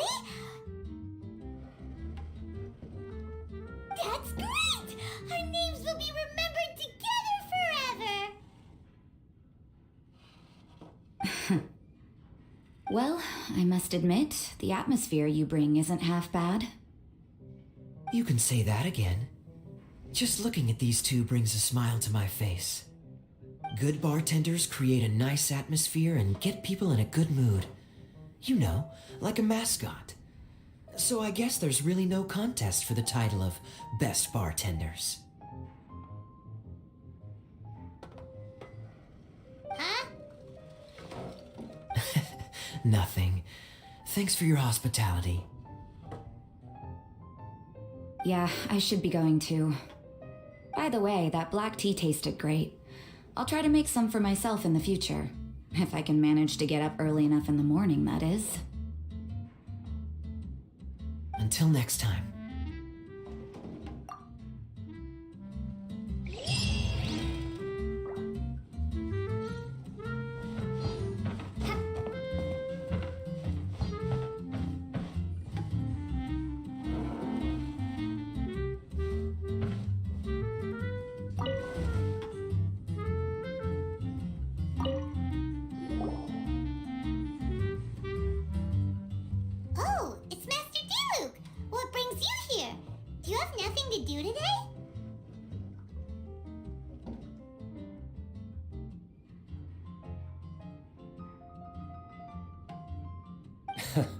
Me? Nothing to do? Don't count on it. I heard you two were working as bartenders, so I thought I'd drop by to see how you're coming along. Wow, you really do catch wind of things quickly.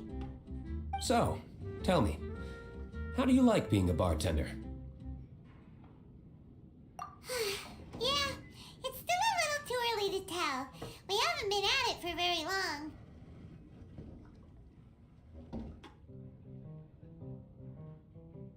Just tell me your initial feelings. Excited, confused, anything. How does it feel to be a bartender? I see. Hey, didn't you want to ask Paimon too? Paimon's initial feeling is drinks taste good.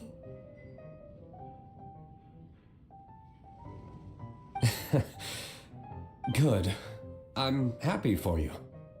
Now, could you make me a Gray Valley sunset then?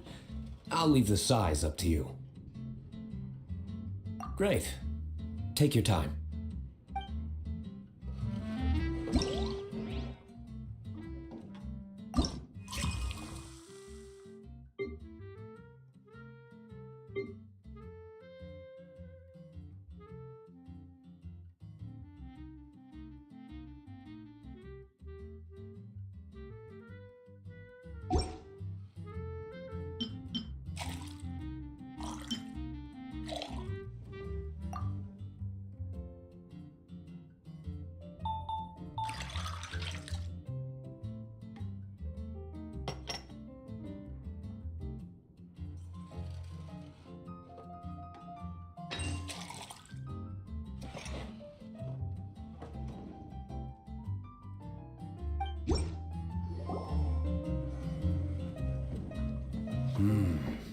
Not bad. Not bad at all. It's all about the ingredients. If the fruit are fresh and juicy, then the drink will naturally be sweet and tasty without adding anything extra. Sounds like I should thank the soil of Mondstadt.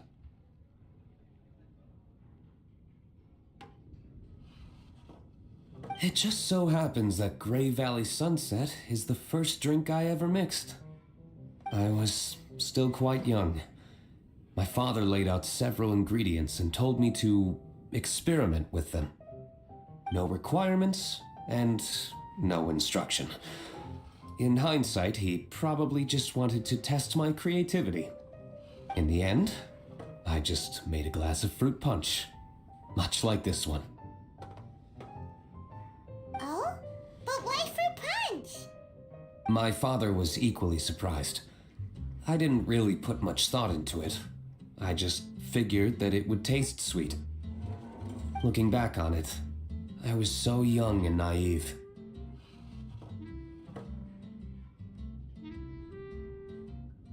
Oh?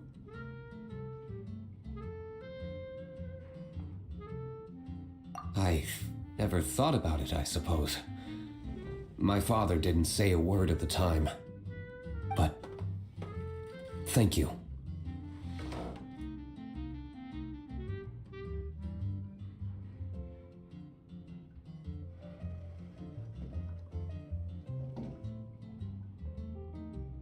By the way, there's something I'd like to give you. But I suppose it's better to wait until you have more experience with your bartender job. I have no doubt that you'll do very well. And Paimon will, be rooting for you. Very well. Then, I look forward to seeing your good work. See you around.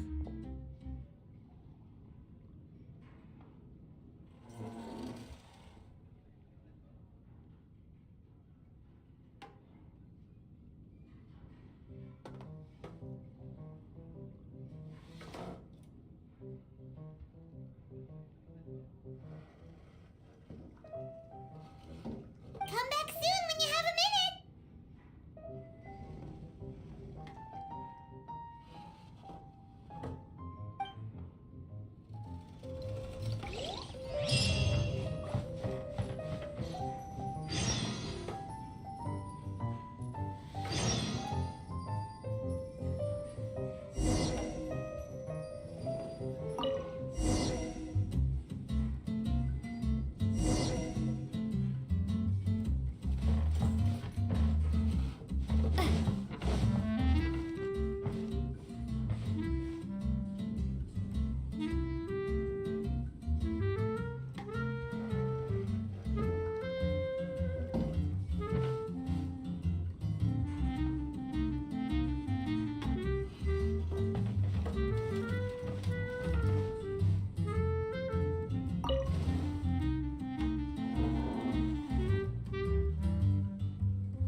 Zhongli? Ah, traveler. Good to see you. I trust you are well?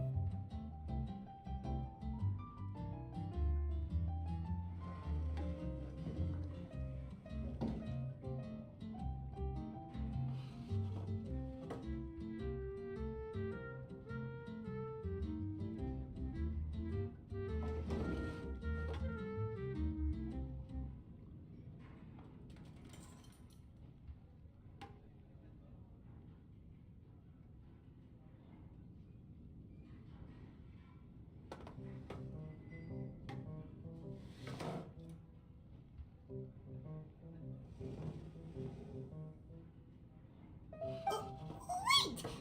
Zhongli, what are you doing here?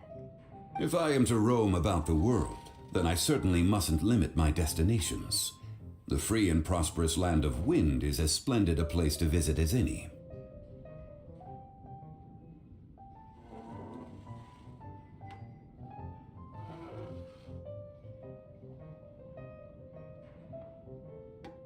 And it's quite a pleasant surprise to run into you here.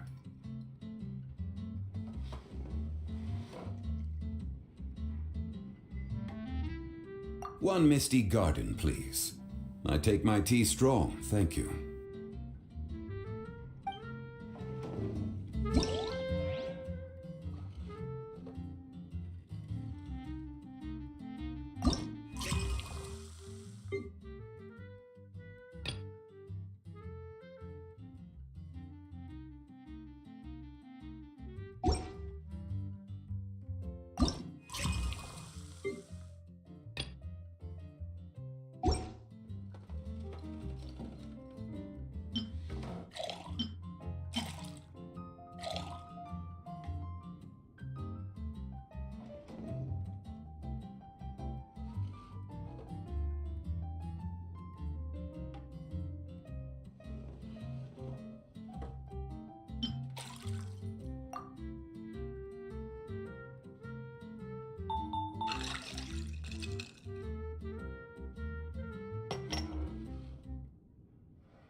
Sorry to keep you waiting.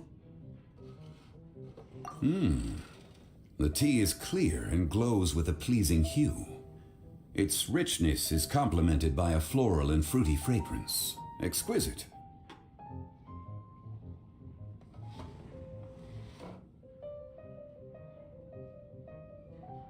Wow! So Zhongli is even super knowledgeable about tea!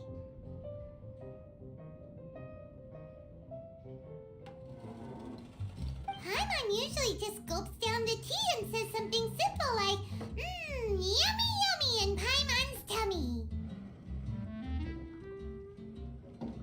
Mindfully savoring the tea shows due respect to the person that brewed it for you.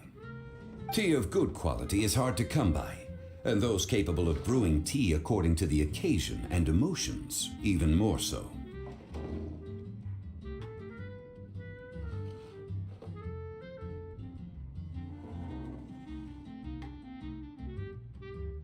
Oh, Paimon gets it now. So, could you teach Paimon how to savor tea like you do? It seems you smell it first and drink it, right? That's correct. Every type of tea is unique. The more you drink, the more you will understand the subtle differences. Smelling the aroma will reveal the quality of the tea.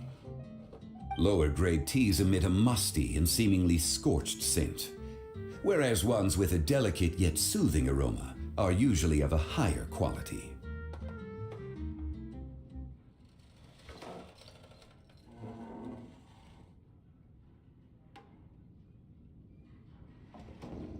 If you want to be more particular, according to Liyue ancient tradition, you could acquire a vintage goblet, which is used specifically for examining the aroma. Oh no! All this time, Paimon's been missing out on her tea!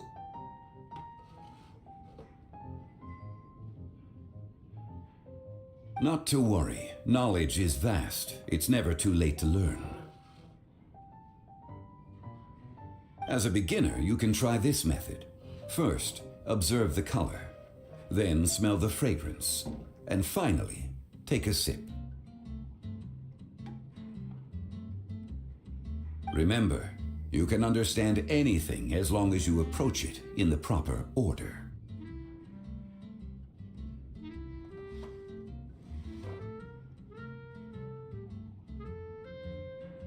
Chowing Village in northwest Liyue is famous for their tea industry.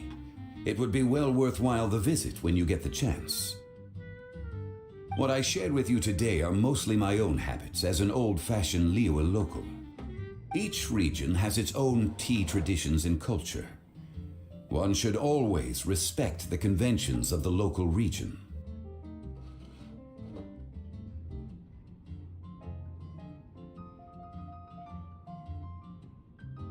Paimon gets it. But whether Paimon can remember it all is another story.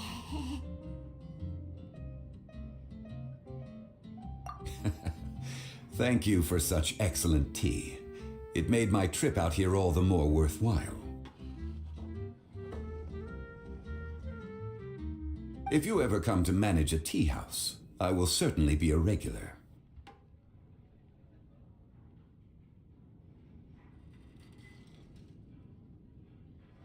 Well, we're already pretty busy. I don't think we'll have time to manage a side hustle at a tea house. Regardless, you have my complete support. Let's call it a day. I won't take more of your time. All the best with your new pursuit.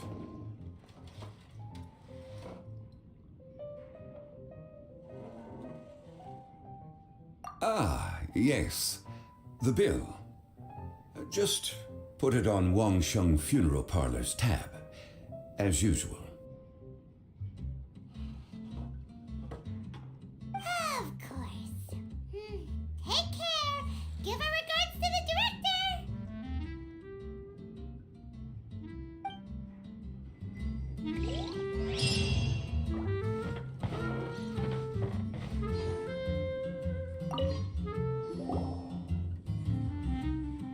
Hi there, cutie. It's good to see you.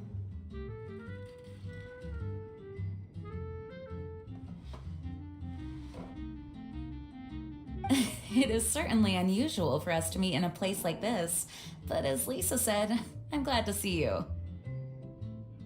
Hey, what do you mean by a place like this? The tavern is a wonderful place to relax and unwind a little. Do you have any idea how hard it was for me to drag the acting grandmaster away from her desk? We've only been here for a few minutes, and worry is already written all over her face.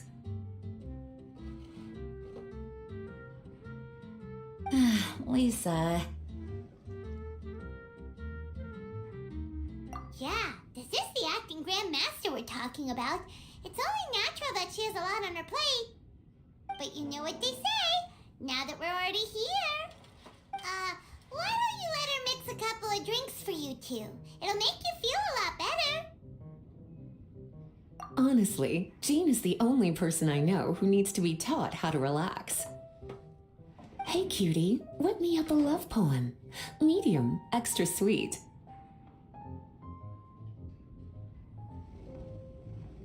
And how about you, Jean? What are you in the mood for? I'll just have coffee. Medium, please. Master Jean, you drink coffee all the time. Wouldn't you like to try something else? Thanks, but no. I want something to help keep me awake. Thanks.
The sweetness is just right.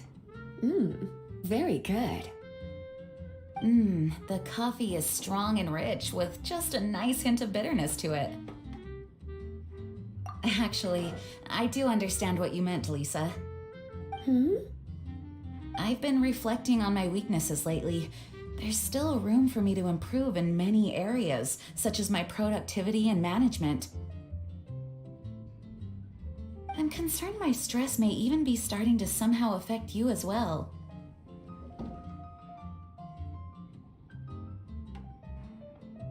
What? See? Cutie knows.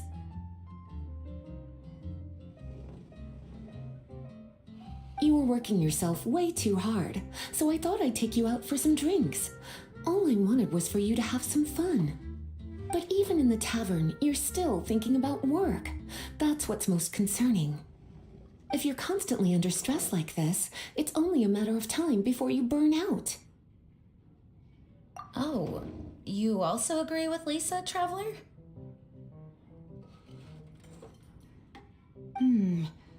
So, is learning to relax actually my biggest challenge? Yep, work hard, play hard, and rest even harder. The two of you may need even more rest than you'd expect. All right, I understand. Thank you, all of you. Now I know that this place serves refreshments for both the body and the mind. Is that why you and Kaya like the tavern so much? Yes and no. It really depends on who's making the drinks. Speaking of which, we couldn't have changed Jean's mind without you today. You sure have a way with words, cutie. Then we'll see you later.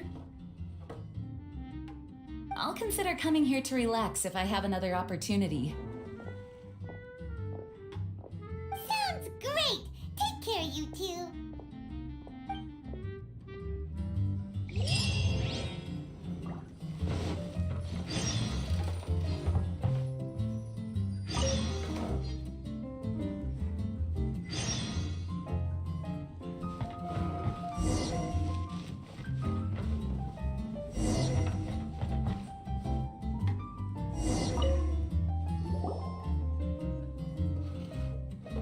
Ahoy, Traveler! Great timing.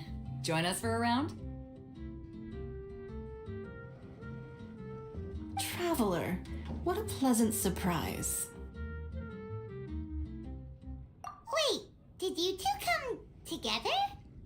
Well, this lady decided on a whim that she wanted a little vacation, so we ended up traveling around the area.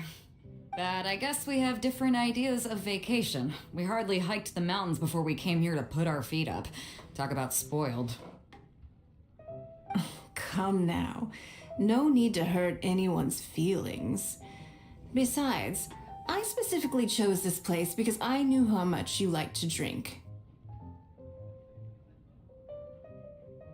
But our captain here has seen a lot more of the world, so she's not exactly thrilled with this little tavern. It'll do. Anyway, this one's on me, okay? Beto's paying? Does that include us? Oh, right. Sorry. Guess that's just a habit now.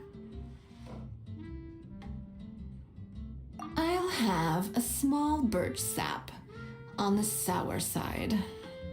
I will have a large dusk, please. Thanks.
The bittersweet taste of nostalgia.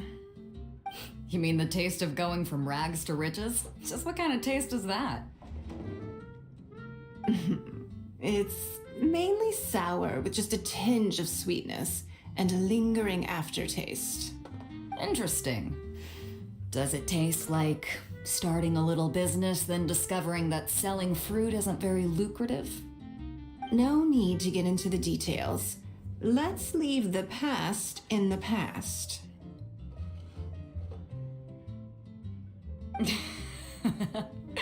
Who'd have thought that the dignified Tianquan was once a fruit vendor on the street? On the other hand, I bet few can tell that I'm from an ordinary fishing village, right? Not necessarily. If you ask me, I'd say that Captain Beto has eyes that can pierce the sea. You're an adventure-seeking pioneer who tames the wind and the waves, which is clearly indicative of someone who grew up by the sea. Hey, you're not mocking me, are you? Come now. It wouldn't do any good to be sarcastic. I know how fierce you can be with words. It's my treat today, so remember to take it easy on me. All right, then I'd like to have a few more. Well, you heard the good lady bartender. Ooh, I like where this is going. I'll have another round too.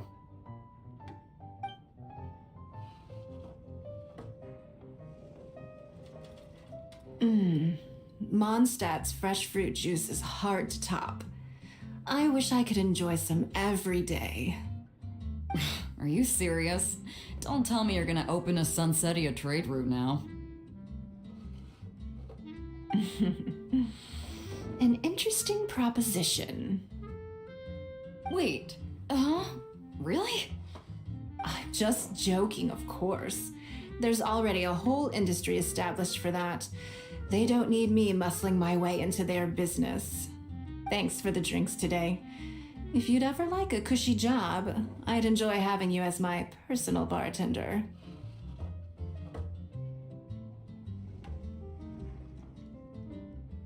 You're also welcome aboard the Alcor. The crew loves to drink. You could come feast with us. I promise you'd have a blast.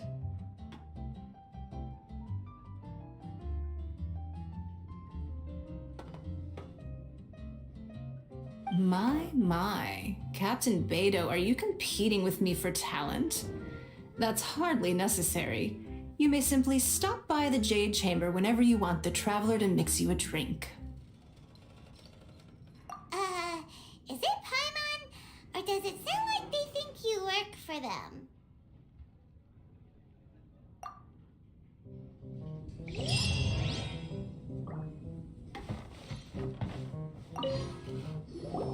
A small foamy reef, please. Thank you.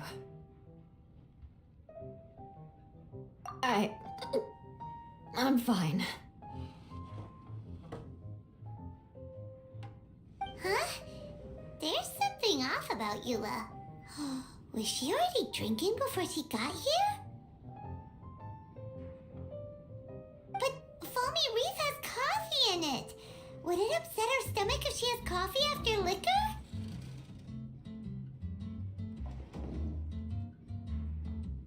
For her tummy's sake, let's water it down before serving it to her.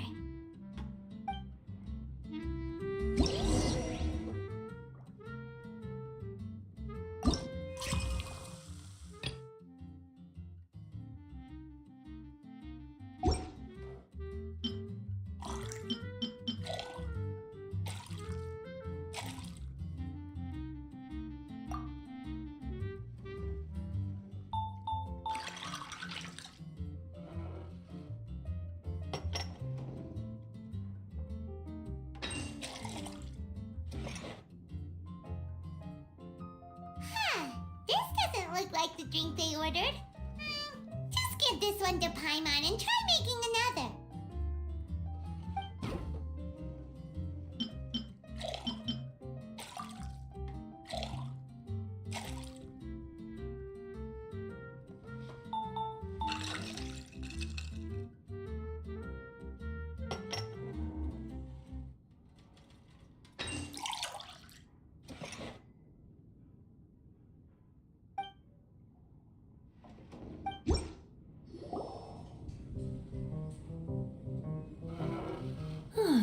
tastes pretty good.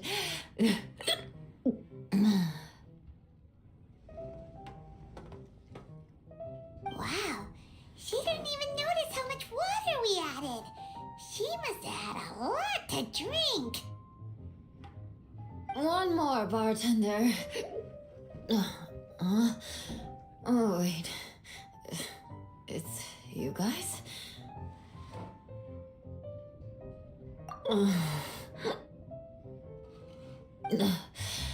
Sorry. I just came here from the cat's tail. Perhaps I had a little too much to drink. Yeah, it's pretty lonely to drink by yourself. You'll feel better if you talk to us. I suppose I always do drink alone. As long as I'm in Mondstadt, I'll never be welcome at taverns. I was actually feeling good today and wanted a drink, but they still wouldn't get off my back. Tell me, how did you manage to make so many friends?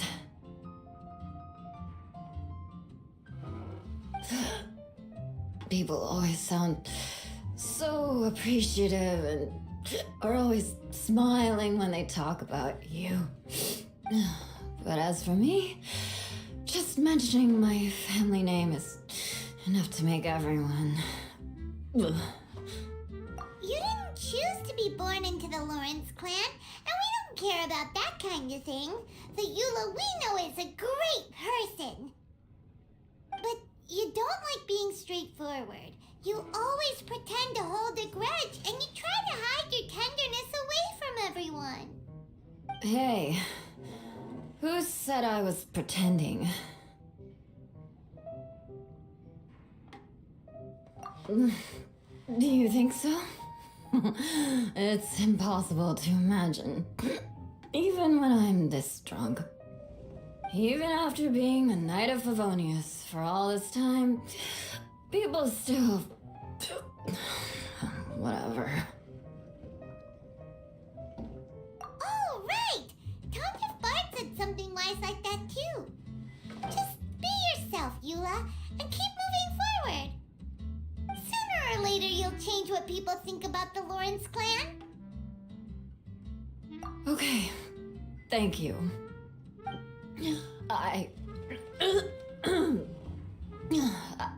I should go now. No need. I want to remember what you said. And I won't be able to think about anything else until I write everything down. Eula sure is a lot more open after a few drinks. But it does feel like something's missing without her signature revenge line. Uh-oh.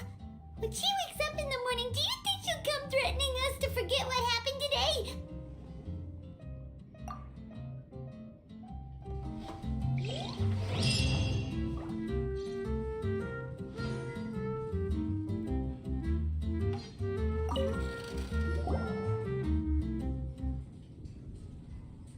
Hello. Hi there! Paimon would be more surprised to see you if we hadn't already seen a bunch of our friends. Huh? Wait! You're Shinha! This is a surprise.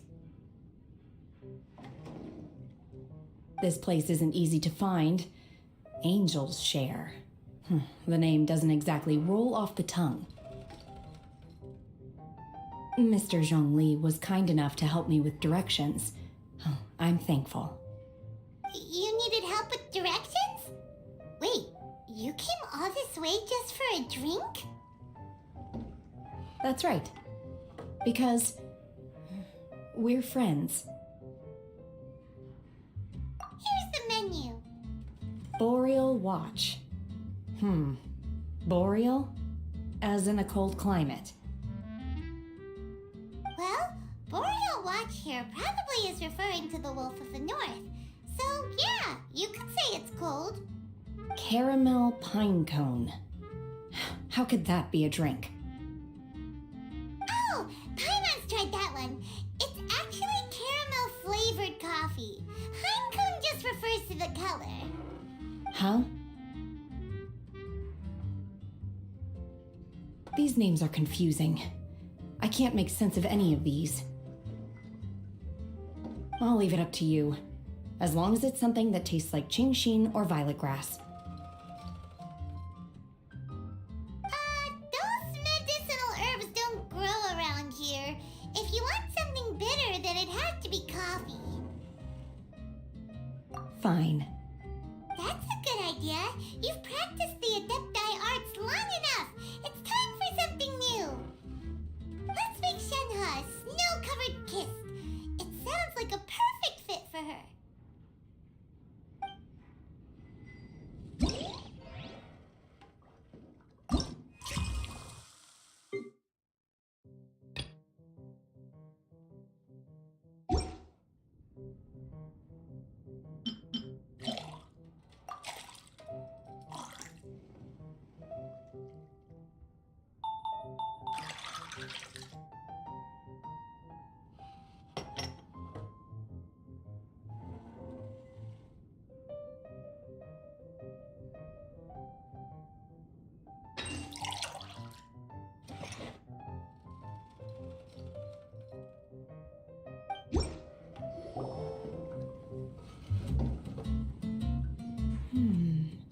It's sweet and smooth. Not bitter at all. What is it? It's called a snow-covered kiss. Whisk milk until it froths and gently pour it over some juice. It looks like it's covered by a layer of snow. Don't ask why it's called a kiss, though. Paimon doesn't get it either. It's probably just a gimmick to get it to sell better. Gimmick. Paimon's just guessing. Maybe it's more of a romantic description. Romantic. It's hard to explain. Stop making Paimon come up with things.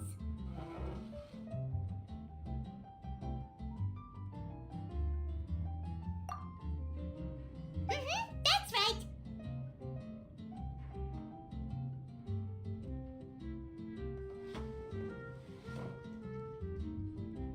Oh. I see. I seem to understand now.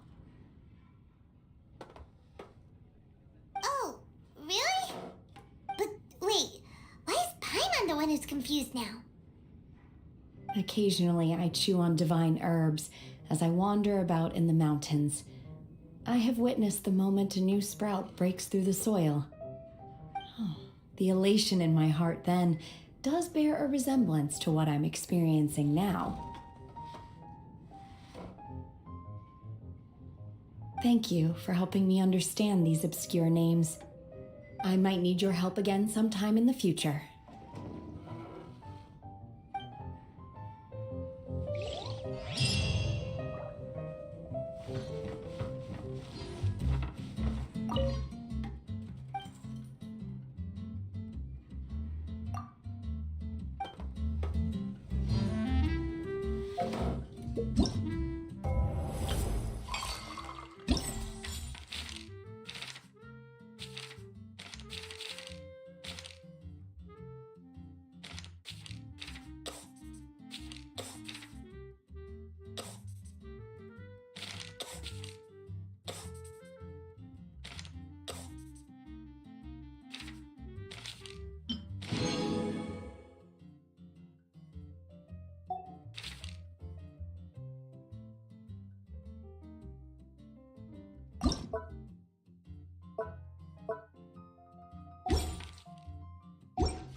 Ad Astra Abyssosk.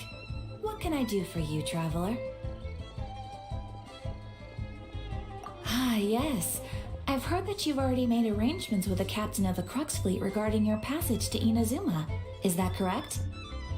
Now that I think about it, it's been quite some time since I last visited those lands. Unfortunately, I don't have any current intel that would be worth sharing with you. There you are. You're the traveler that Beidou will be taking to Inazuma, right? The fleet has nearly completed reprovisioning. Once the crews have taken a head count, we can get underway. Captain Beidou sent me to come get you. We'll weigh anchor as soon as you're aboard. Seems Beidou is the captain of her word. Of course! There are many things that the captain insists upon. I'm sure you'll see for yourself once you're on board.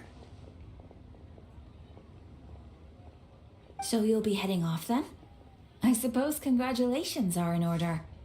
Whether the journey before you leads to the heights of the heavens or the depths of the abyss, each step you take is another achievement. Until we meet again, Ad Astra Abyssosk. Oh, it's kind of hard to say goodbye now. We practically see each other every day. Well, if that's how you feel, why not come and find me when you arrive? I'll be awaiting you on Narukami Island.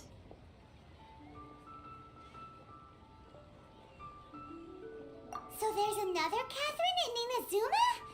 See, there's no need to get all sappy now. Well, I guess it's time for you to bid farewell to Liyue Harbor. Now that I've delivered my message, I'll be heading back. The ship is currently anchored off of Guyun Stone Forest. Okay, thanks for coming all this way to let us know. Just following orders. I'll see you two aboard the Alcor.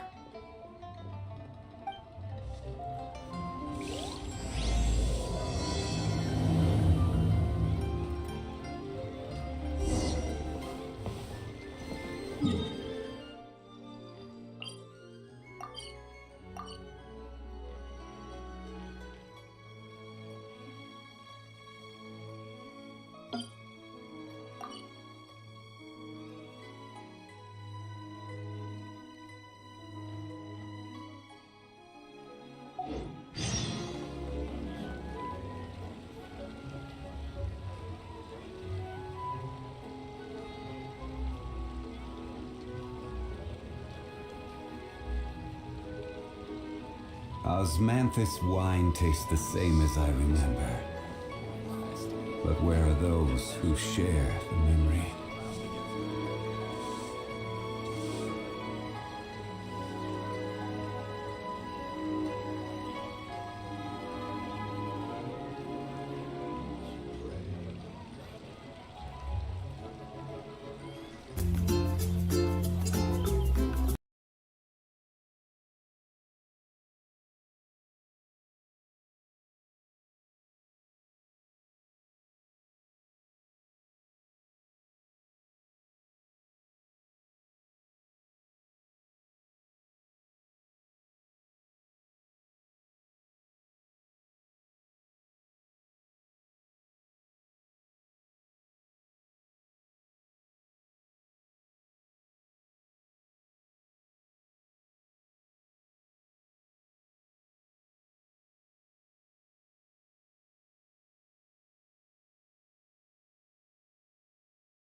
if you'd like to see Liyue's tourist spots. Okay, I'm back I in have a few Zhongli. references. Zhongli, that's enough. I love you, man. I really do. But that's enough with the osmanthus wine or whatever you were saying. And before we get started on the Teapot quest, I just want to say, since this was split in between a previous stream, my Lantern Rite stream, and the one I'm doing now, I accidentally started a cutscene over here because I was going over to the board, and so yeah, I accidentally started a cutscene over here. Basically, we're just, to give the gist of what happened, we were sitting here with Yanfei, and she's just like, that dude's, you know, him saying that, oh, hey, you gotta pay for these hairpins that I lent you. I can maybe get you out of it because, you know, they might actually be fake because you didn't have any bad side effects from touching the material that's supposedly in them. So you might not have to pay it back. So let's get some info and help you out. So that's what we're doing now. So now we gotta talk to Mr. Jade Mystery Dude. So let's go and do that. Hello, Shito. If I remember, you were quite the haggler. Why, hello there, honored customers. Welcome to... Oh, it's you, Miss Yanfei. Is something the matter? What happened to your voice? That's not what you used to sound like. It sounds like Baiju's voice actor, but just like went 20 pitches higher. And I guess she sounds like she's a regular of coming here with problems. Surely not more spurious claims that my jade betting is rigged and no one can ever win? Oh, I swear on all that is sacred. No, nothing of the sort. Has a Snezhnine merchant named Crossel enlisted your ore processing services recently by any chance? A Snezhnine merchant named Crossel, you say? I do remember that. He brought me a piece of ore, claiming that it was Smaragdus jadeite. And let me guess, you didn't get sick? That was the first time I'd ever encountered it, so I had no way of telling if it was really Smaragdus jadeite or not. But if a customer insists, far be it from me to contradict them. He was quite generous with his money, too, so I didn't give it too much thought. I processed the ore as per his request. Do you have any leftover debris from your work on it? Why, yes.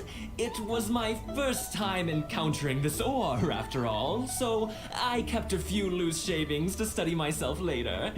They're right over there, in fact.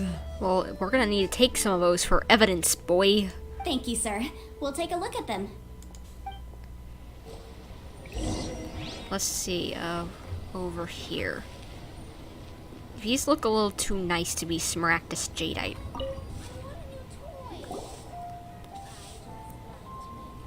Or maybe not nice enough. Huh? If my eyes don't deceive me, the cross-sections and patterning suggest that these are Smaragdus nephrite shavings. Smaragdus nephrite? Excuse me? Yes. It's not particularly rare, nor is it especially valuable. It's used to make jewelry all the time. I've heard it said that Smaragdus nephrite is in fact the outer layer of Smaragdus jadeite, though no one's ever proven it. Huh. A thin layer of separation, huh? If you must see for yourself, try examining these shavings for traces of elemental energy. Smaragdus nephrite is an entirely ordinary ore, containing no elemental energy whatsoever. Is that so? Well, we might as well give elemental sight a shot. Why can't you do Did it? you find anything? Not a trace of elemental energy. So they really are different. But wait, how come Jichao is able to tell what it was just by looking at the shards? That's pretty awesome. Well, her family was part of a bunch of miners from what she said, so that makes sense. There's nothing special to it. It just so happens that I've come across a great many of these in my time. Why couldn't Shito tell them apart?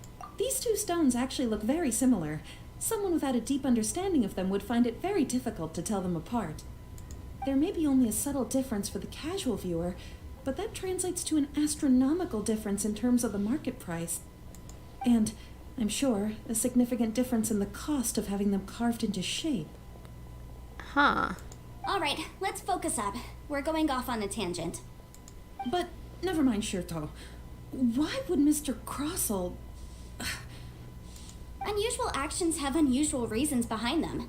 Let's take some of these shavings back to Chateau. Let's ask him about it. Mister, we got some questions for you. Miss Yenfei? Might I be so bold as to inquire, We got some questions, boy. Listen up. If you could just confirm for me once more, sir. Mr. Crossell did indeed claim that the ore he brought to your store was in fact Smaragdus Jadeite, did he not? Yes, that's right. I still have a record of the job with me, in fact. Here. It says quite clearly, 1 chunk Smaragdus Jadeite, uncut. Then I have no further questions. But could I borrow the processing record and these stone shavings? Of course. But might I ask why you need them? We need him to prove that someone's a lying snake. Oh, I have my reasons. Yes. Please sign here on this affidavit. This document shall serve as signed proof that these stone shavings originated from the, ore that Mr. Crossell brought to your store. Please read it carefully. Yes, I see. Forgive me for asking again, Miss Yenfei, but might I know the nature of the incident on this occasion? Someone's a lying snake, we already told you. I wouldn't say there's been an incident, just a minor issue. Thank you, sir. I'll take these with me. With this hard evidence to back us up, Crossell won't dare try to deny what he did. On the contrary, this is far from sufficient to build a case. We need to find something a little more compelling. Yeah, I agree. If you want to make jewelry, you need a professional jewelsmith. Let me think. Jewelry. Nope. Aha! Got it! Singsi. She often helps people to find a jewelsmith. Let's go pay her a visit. Alright, let's go do that. Well, that was quick. How come you know so many people? Because lots of people come to me for legal advice every day. As you know, Liyue Harbor is the city of contracts. And contracts, well, I should say laws, are very important to us. But the amendments made by the Tianquan to our laws are unnecessarily complicated. How can I put this? It just seems like they're hard to understand and impossible to finish. I know the feeling. As such, legal advisors like myself provide quite the popular service indeed. So you help them make sense of the law. But didn't you say that it's hard to understand and impossible to finish? Yes, well, that's no obstacle because I've memorized all the legal codices. You memorized them? Well, hey, you can memorize anything. You sound surprised. Knowing the law inside out is a legal advisor's bread and butter, you know? Is this how Adepti become so adept at everything? Oh, this has nothing to do with being an Adeptus. I just like reading things. I do too, so I understand. Again, with that casual tone. Well, that's that then. Let's go look for Singsi. Alright, let's go. I think I know where she is. Yes, she's across this bridge. And I know exactly which kiosk she's at because I've been there multiple times just for her artifact pieces, just so that I could level stuff up. Because I'm sometimes out and I need to level stuff up with lower level stuff. Oh, Miss Yenfei, it's you. Has something happened? Did the client from last time, Have no further trouble from then on? Yes, of course. I'm just here to ask you a few questions. Has a merchant by the name of Crossell asked you to put him in contact with a jewelsmith recently? Crossell? Yes, I remember him. He's a merchant from Snezhnaya, no? Correct. Yeah, he came to me with a chunk of something he called Smaragdus Jadeite. The design of the hairpins that he gave me was quite intricate, so it took me some work to find someone who was up to the job. Eventually, I found an older jewelsmith who made them exactly according to his specifications. And who might that be? Because I think we need to get in contact with them. This order was on hold for a very long time, and only completed quite recently, which is why I remember it so well. Doesn't seem like there's any evidence to be found here. Miss Inksy, I'd like for you to confirm for me once more. When Mr. Crossell commissioned you to find him a jewelsmith, did he or did he not assert that the material he presented to you that day was called Smaragdus Jadeite? Yes, I'm sure of it. The hairpins were made using many expensive materials, and the asking price was quite high, so we had to put this transaction on record with the Ministry of Civil Affairs. Ooh, that's some good deets. Mr. Crossell wasn't very familiar with the necessary procedures, so I filed it on his behalf. I also kept a copy for my own records. See for yourself, the item is called Smaragdus Jadeite Twin Phoenix Pins. The inlaid gemstone is recorded as Smaragdus Jadeite. The document even has the official seal of the ministry on it. Yeah, this is good. Thank you, Sinksy. Now, could you let me borrow this document? Sure, it isn't serving much purpose here anyway. I take it then that there's been some more trouble? Yeah, maybe a little bit. Nothing you need to worry about, just a minor issue. I'll return your document as soon as I'm done with it. Thanks again. Why is everyone's first reaction always to assume someone or something is in trouble? Must be common whenever Yanfei's around. I believe we have almost all the evidence we need. We just need to make one last trip. Let's go to Boo Boo Pharmacy to speak with Dr. Baiju. Baiju? The weirdo with the snake around his neck? What do you want to speak to him for? If I remember correctly, you could end up getting bad side effects from touching the gemstones. Because only he can provide an authoritative statement confirming that Smaragdus Jadeite is harmful to the human body. Once we have this final piece of evidence in our hands, we can wrap this case up. Nice. Alright, so we got some affidavit things. And now we just need to head on over to Baiju. Alright, let's go. What am I doing? why am I going around this way? I guess I can. Maybe harder, but I still can do it. Hello. Baiju is actually here. Oh, so many husbands today. Hello, Baiju. How are you doing? My, to what do I owe the pleasure? Though I'm afraid that if you're looking for our little Chi-Chi, she's out gathering herbs. Aw, she's gone. Okay, I guess that's all right. Well, but at least you're here. I'm glad to see you, Baiju.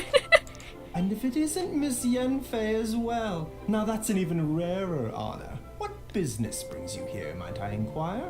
Some charlatans peddling ineffectual medicines again, no doubt? No, not the case. No. I'm here this time to ask if you're familiar with Smaragdus Jadeite. Smaragdus Jadeite? Why, yes, there is some information about it included in the 6th commentary on the 7 Mountain Treatises. The 7 Mountain Treatises states that this substance springs forth from stone marrow within the mountains, and will bring disaster to any mere mortals who touch it. Huh. It is abundant in elemental energy, so if someone without a vision is in contact with it for a prolonged period, best case scenario, they fall ill. Worst case scenario, they'll suffer great changes in personality, and their illness will only ever get worse. Oof, yeah, I don't think that was Smaragdus Jadeite whenever that's the side effects of it, since she felt perfectly fine. Anyway, I'm sure you didn't come all this way just to chit-chat. Knowing you, Yanfei, and given the specific nature of your question, I suppose that you're about to ask me to write an official affidavit attesting to the pharmaceutical peculiarities of Smaragdus Jadeite? Correctamundo. That is indeed the case. If you would be so kind, Dr. Baiju. No trouble at all. It's just a single document. Won't take me a moment. I would mention, though, that you are not the only one who's developed a curiosity for Smaragdus Jadeite recently. Ooh? A Snezhnayan merchant came to ask me about it not long ago. Oh. But after I gave him my reply, his expression shifted to one of remarkable disappointment. I wonder, Miss Yanfei, if your pressing business might be related to this Snezhnayan merchant? Could be, if it's the same one. Ah, you needn't concern yourself about that, Dr. Baizhu. Thank you for penning us that document. I'll make sure to compensate you in due course. You're too kind. Take care now. Bye, Baizhu. Are you still here? Yes, I can chat to him. Guys, it's weird as ever. Don't call him weird. Is it just Paimon, or does it feel like he was fishing for something back there? No, he was fine. Dr. Baizhu's always been like that. Well, we have the evidence we need. Let's go find Mr. Crossell. Baizhu, there's nothing wrong with you. Don't worry. Take care now, everyone. Bye, Baizhu. It's good to see you again. That's really it? Okay. Bye. I please show up in Sumeru, please. I need my first Dendro character to be you or Yao Yao, preferably you. You're so I love you. You're fabulous. I love you. You're so handsome. I can't help it. I'm sorry. So let's see. Where do we need to go? To find Crossell. That lying snake. Hey, Crossell, get your butt over here. We gotta chit-chat. Something wrong. You're being fishy. Excuse me? Miss Yanfei, have you finished your investigation? I trust you will now be in a position to assess the compensation due. Yes, the compensation due to, Miss Seer Chow, probably. Yes, my investigation is indeed concluded. I can now provide a final figure for the amount payable. Wonderful. Well then, please, could you do the honors, Miss Yanfei? Of course. According to the stipulations of the contract, Mr. Crossell, you must pay Mr. Chow 10 times the original transaction price in Mora. Yeah, get pinned out on his butt. Sure. Wait, what? Me pay her? Surely there's been some kind of mistake, Miss Yanfei. Not at all. According to my investigations and the material evidence that we've gathered, the substance claimed to be Smaragdus Jadeite that was inlaid within the Smaragdus Jadeite twin phoenix pins that you rented out to Mr. Chow was, in fact, Smaragdus Nephrite. She is bringing the sass today. Get him! Now, the contract states very clearly that 10 times the price shall be paid should the article not be genuine. Accordingly, you are liable for this sum, which is payable to Mr. Chow in Mora. Material evidence? What material evidence? Why, Miss Yanfei, you cannot frame me like this. There ain't no framing.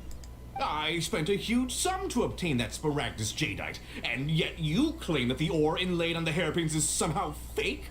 I demand to see your evidence. Indeed. Only a testimony from an expert witness involved in the processing of the ore can serve as an authoritative assessment of whether it is genuine. Traveler, please produce the evidence in question. Show the evidence from the Jade Mystery? This is a processing record from the Jade Mystery, along with stone samples and an affidavit signed by the business owner, Chateau. Seriously? Even the boss there couldn't differentiate between Smaragdus Jadeite and Smaragdus Nephrite. How does this prove anything? In any case, Smaragdus Nephrite is the outer layer of Smaragdus Jadeite. So I had him cut away the Nephrite, he returned the valuable Jadeite core to me, and some Nephrite samples remain in the store. What am I missing exactly? That's an unsubstantiated belief. Well, your claim that my ore is fake is just as unsubstantiated. And we are here to talk about evidence, aren't we? I probably should have picked the medical thing. Hopefully this doesn't mess us up. Ugh. Looks like our first piece of evidence didn't convince him at all. Seems like he came prepared. What should we do next? Hard evidence. Something legally binding. We have just the thing. Show the him, evidence. Traveler. Okay. Boo Pharmacy. Oh, come on.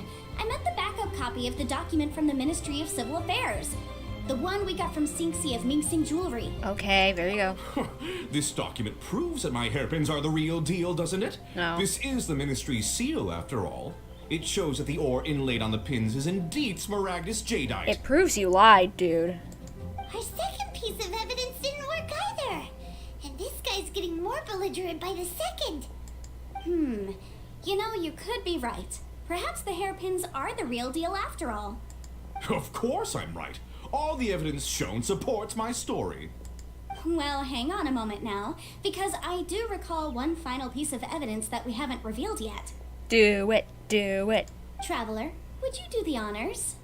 Show the This evidence. shall serve as decisive proof of our case. Boo Boo Pharmacy. What's this? Smaragdus jadeite springs forth from stone marrow within the mountains and will bring disaster to any mere mortals who touch it. Sustained contact with Smaragdus jadeite over a prolonged period will, in less serious cases, cause a mild malady, while in serious cases, the patient may suffer a dramatic change of personality and fall seriously ill. Mr. Crossell, were you aware of these peculiar properties of Smaragdus jadeite? I'm aware that he probably was. I had no idea.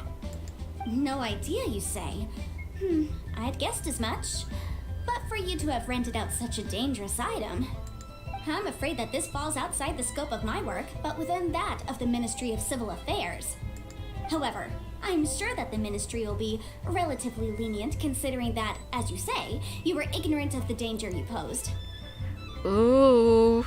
I bet they're gonna figure it out that he was aware. Don't worry, Mr. Crossell. I will make sure that all the evidence presented here will be handed over to the Ministry. I trust that you'll give them your full cooperation in their investigations. What? Wait! I knew. Oh, so you knew? Oh, dear Mr. Crossell. But if you knew of Smaragdus jadeite's dangerous properties beforehand, why would you... Huh? No, The hairpins aren't actually inlaid with genuine Smaragdus jadeite? Is that what you were about to say? It sounds like it. You do understand, Mr. Crossell, that this means that you will have to pay Ms. Chow 10 times the original price in Mora? Mr. Crossell, your answer, please. My client and I are waiting. You pay up, son. Yep, he's seriously intimidating right now. It's like she's a different person. Well, that's a legal consultant for you. I admit it. I confess. The ore I had inlaid on those hairpins was Smaragdus nephrite. But I'm a victim in all of this too. I invested a great deal of time and money into acquiring that small amount of Smaragdus jadeite in the hopes of turning it into a piece of jewelry that would fetch a fine price. But after receiving it and carrying it around for a few days, I started to feel extreme discomfort. I couldn't sleep a wink or eat a single bite. I was in a constant state of agitation, too. Oh, so you got the real stuff. I went to Boo Boo Pharmacy to get myself checked out, only to discover that this sort of stone cannot be worn as jewelry. But how could I let all that money go to waste? That's why I had another pair of hairpins made from Smaragdus nephrite, which is almost indistinguishable from Smaragdus jadeite. I kept the real Smaragdus jadeite in a specially made box. I daren't touch it again. Gotcha. This is interesting. I was worried that someone would see through it, which is why I only dared to rent them out, not sell them. And then to top it all off, Jiqiao lost the hairpins after I rented them out to her. So why did you charge Zir Chow such an extortionate rental price? Exactly. If they weren't the real deal, why'd you make her pay so much? I didn't want to either, but when I purchased that Smaragdus jadeite, some of my business partners found out. I knew they'd be watching closely to see how much I could make off it. If word got out that I sold a pair of fake hairpins, then my days in this line of business would be over. I think the fact that you lied is even making it more so over. Alright, let's cut the appeals phase right there. I fail to see what bearing any of this has on your transaction with my client. According to the contract, you must pay Mr. Chow 10 times the original price in Mora, and that is final. Pay up, son. 10 times? Crossell looks like he could faint any second. You okay, dude? As for me, According to my contract with Mr. Chow, 20% of that sum will go to me. 20%? That's as much as I spent on that Smaragdus Jadeite. There's no need. It's fine. You don't have to pay me that much, Mora. Even if the Smaragdus Jadeite on those hairpins was fake, I still bear responsibility for losing them. Legally or not, I think I owe some compensation for that. Ms. Chow, you... However, Mr. Crossell, since you have no use for that chunk of Smaragdus Jadeite, why don't you give it to me instead? I'll consider us even. Huh. Good idea. What? But Alright then. This cursed rock's brought me enough grief as it is. Miss Yunfei, I'll turn this Smaragdus Jadeite over to you. I trust that it will suffice as remuneration? Everyone's even. I like this. Well, that's not quite how the rules say this should go. But whatever. It'll do. Thanks so much for your help this time, Miss Yunfei. When you have the time, I'll be sure to visit and express my thanks more appropriately. Oh, come on. No need to stand on ceremony. Now, if I may confirm this again, Mr. Chow, have you and Mr. Crossell come to an understanding? Well, yes, I believe we have. Well then, that's good. Mr. Crossell, it seems that my client has no further claims against you. Is that so? That's good. That's good. Actually, Mr. Crossell, I'd like to talk business for a second if I may. Oh, what's this? I could see from the hairpins you produce that you're very skilled in jewelry design. My family, on the other hand, works in the ore business, and we have a fair stock of fine ores. If we could join forces, your jewelry designs and our choice ores, I think we could do some fine business between us. Oh, cool. Happy ending. Let me think for a moment.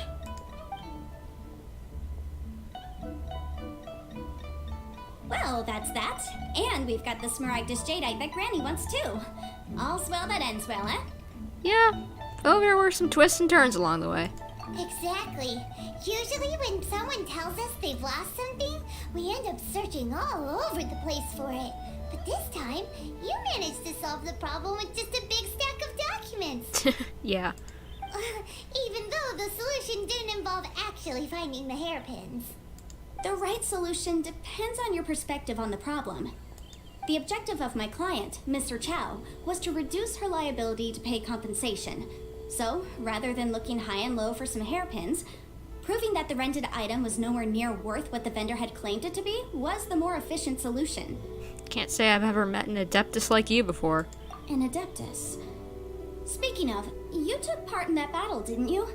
In which case, you would have heard what Granny said. Liyue Harbor is now a city ruled by humans.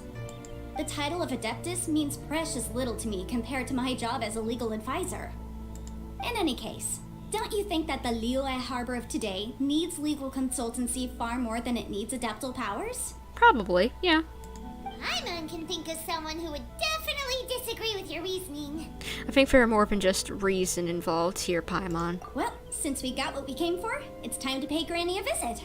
I bet she's been on tenterhooks for a while now. Let's go see her. It's been a while since I've seen old Granny. Granny, you here?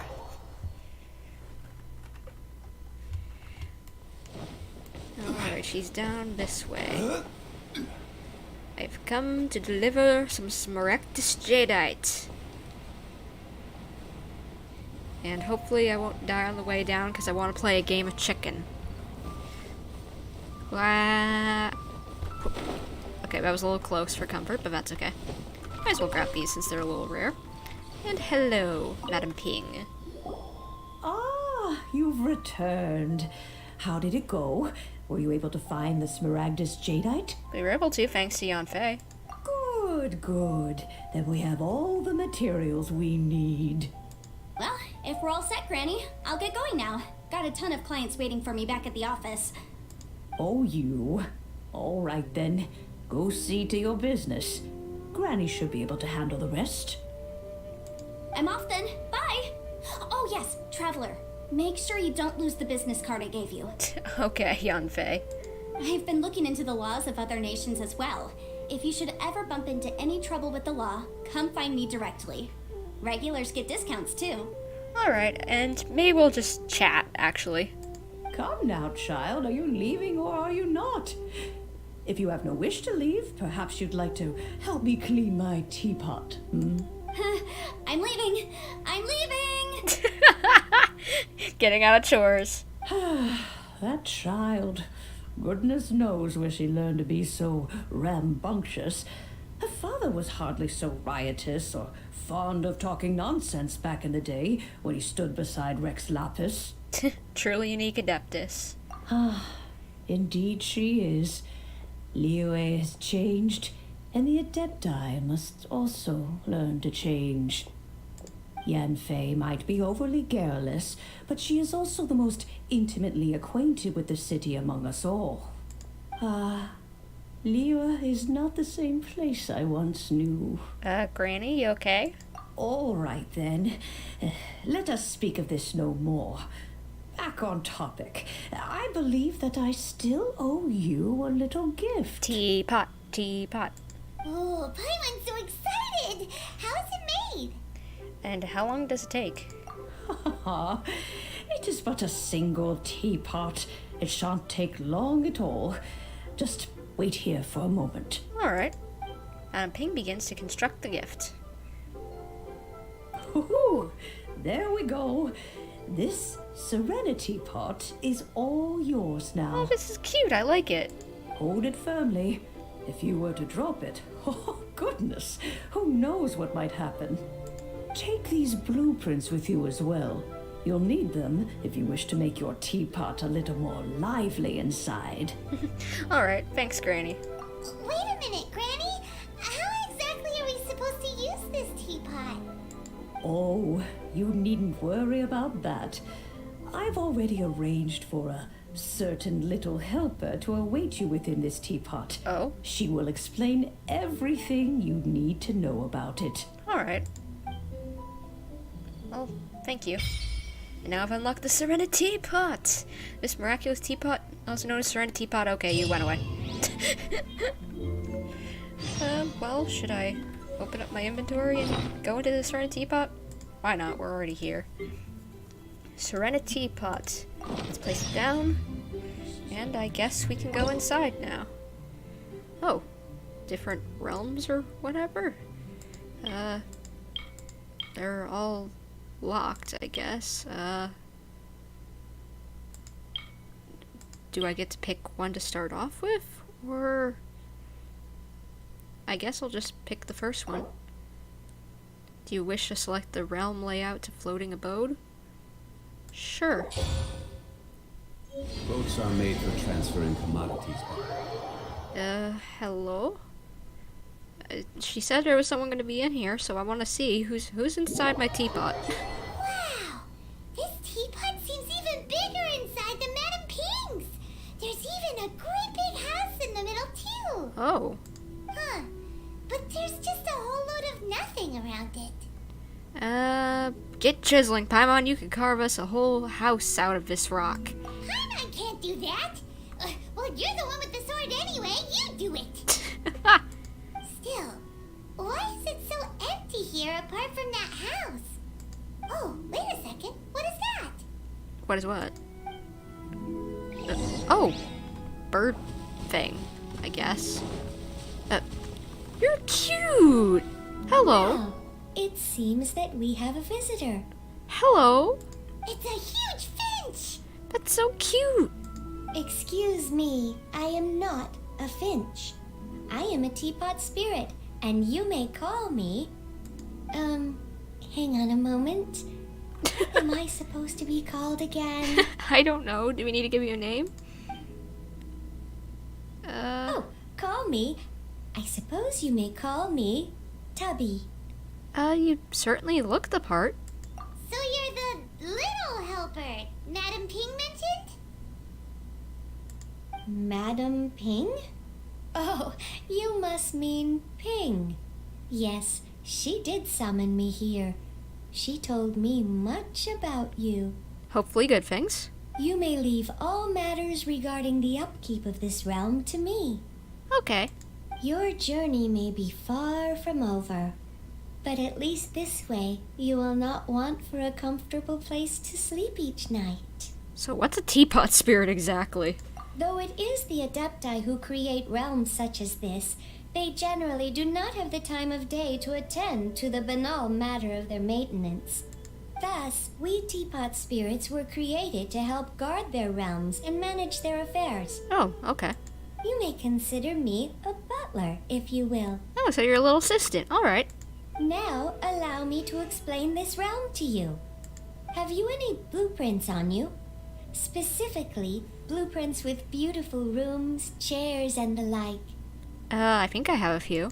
As long as you have a blueprint, you can refashion this realm however you please. Blueprints? Oh, that's right! Granny handed us some when she gave us the teapot, didn't she? Let's take them out and have a look. All right. Here you go. Yes, these are the blueprints I'm talking about. Go on, open them up. Just commit the image of the objects to memory and prepare the necessary materials. Then simply release the thought from your mind and the object in the blueprint shall appear within this teapot. Oh, cool. Wow! Is that all it takes? Then we could build a whole city inside, couldn't we? Possibly. I doubt it. A golden-eyed adeptus explained this to me at some point in the past. He said that even though subspace creation is a product of adeptal power, even that has its limits. Okay. This world is not a true one, after all. It provides merely a moment of brief respite from the mortal realm, not a means of escaping it entirely. A golden-eyed adeptus? Paimon wonders who could that be? Maybe Zhongli? I hardly remember myself. What's more, I have never seen that adeptus again since. How very strange. Well, let's not dwell on that. Have a look around. Best you get accustomed to this realm. All right. If there's anything you would like to ask, just look for me. Okay. Thank you, Tubby. After using and summoning the Serenity Teapot, travelers can interact with it and enter the abode within. Travelers can also use and summon the teapot while they are within its confines. Interacting with the Serenity Teapot in this state will allow travelers to leave it. Travelers can also directly open the map interface and fast travel to any of the teleport waypoints to immediately leave the Serenity Teapot. Talk to the Teapot spirit inside the Serenity Teapot to learn about manage all matter of teapot-related affairs. Create all kinds of items from the creation section. Materials used to create items can be gathered all over the world. After obtaining a furnishing, use the place function to put it in position. Thank you for the osmanthus wine, Zhongli. But where are those? Place furnishings to increase the adeptal energy rank of your Serenity Teapot.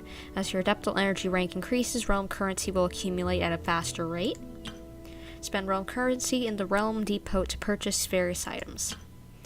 Once in a while, a teapot traveling salesman will visit your abode. Another Tubby, I guess. Thus, there is a chance that he will bring some rare treasures with him. If you acquire a blueprint for furnishing, thank you, Zhongli. You can place furnishings by batch. You can still make adjustments to individual furnishings when batch placing them. Alright, well, thank you for explaining that to me. Well, I think I'll come back to this stuff later, Tubby, but thank you for assisting me with this so far. Tubby's so cute. Look at her. She's so small and chubby. I love her. She's so cute. I want to draw her. She's really cute. Like, really cute. I like it. She's cute. But, by the way, guys, how long have we been streaming? Ooh, 3 hours and 20 minutes now. Since my voice is starting to give out, guys, I think I might end my stream off here. I was kind of wanting to do Sting Show's quest and finish that off, but I think we've done enough today, honestly. So, hopefully you guys have enjoyed what we have done at this stream, and if you did, please consider leaving a like, commenting, subscribing, hitting the little bell to get notifications, and also knowing whenever, so that you know whenever I upload a new video or do a live stream, as well as please consider checking out my Twitter and the tweets I do. I do artwork over there, or I fangirl about crud whenever it comes up new, like, I don't know, Obi-Wan series trailer or whatever. Or as well as that I just post things saying what I've uploaded in a video, but I'm planning on doing a live stream this day, this time, this is what it's going to be, as well as saying I'm doing a live stream right then and there, and it'll have links that you can check it out. So hopefully I will see you guys next time in whatever we're doing. It'll probably be a little while till I stream, because as I've got a bit of stuff coming up, but we'll get back to Genshin eventually. But until whatever we're doing next, hopefully you guys will have a good day, good night, everything, and hopefully I'll see you guys in whatever we're doing next. But until then, this is Bumper signing off. Bye, guys.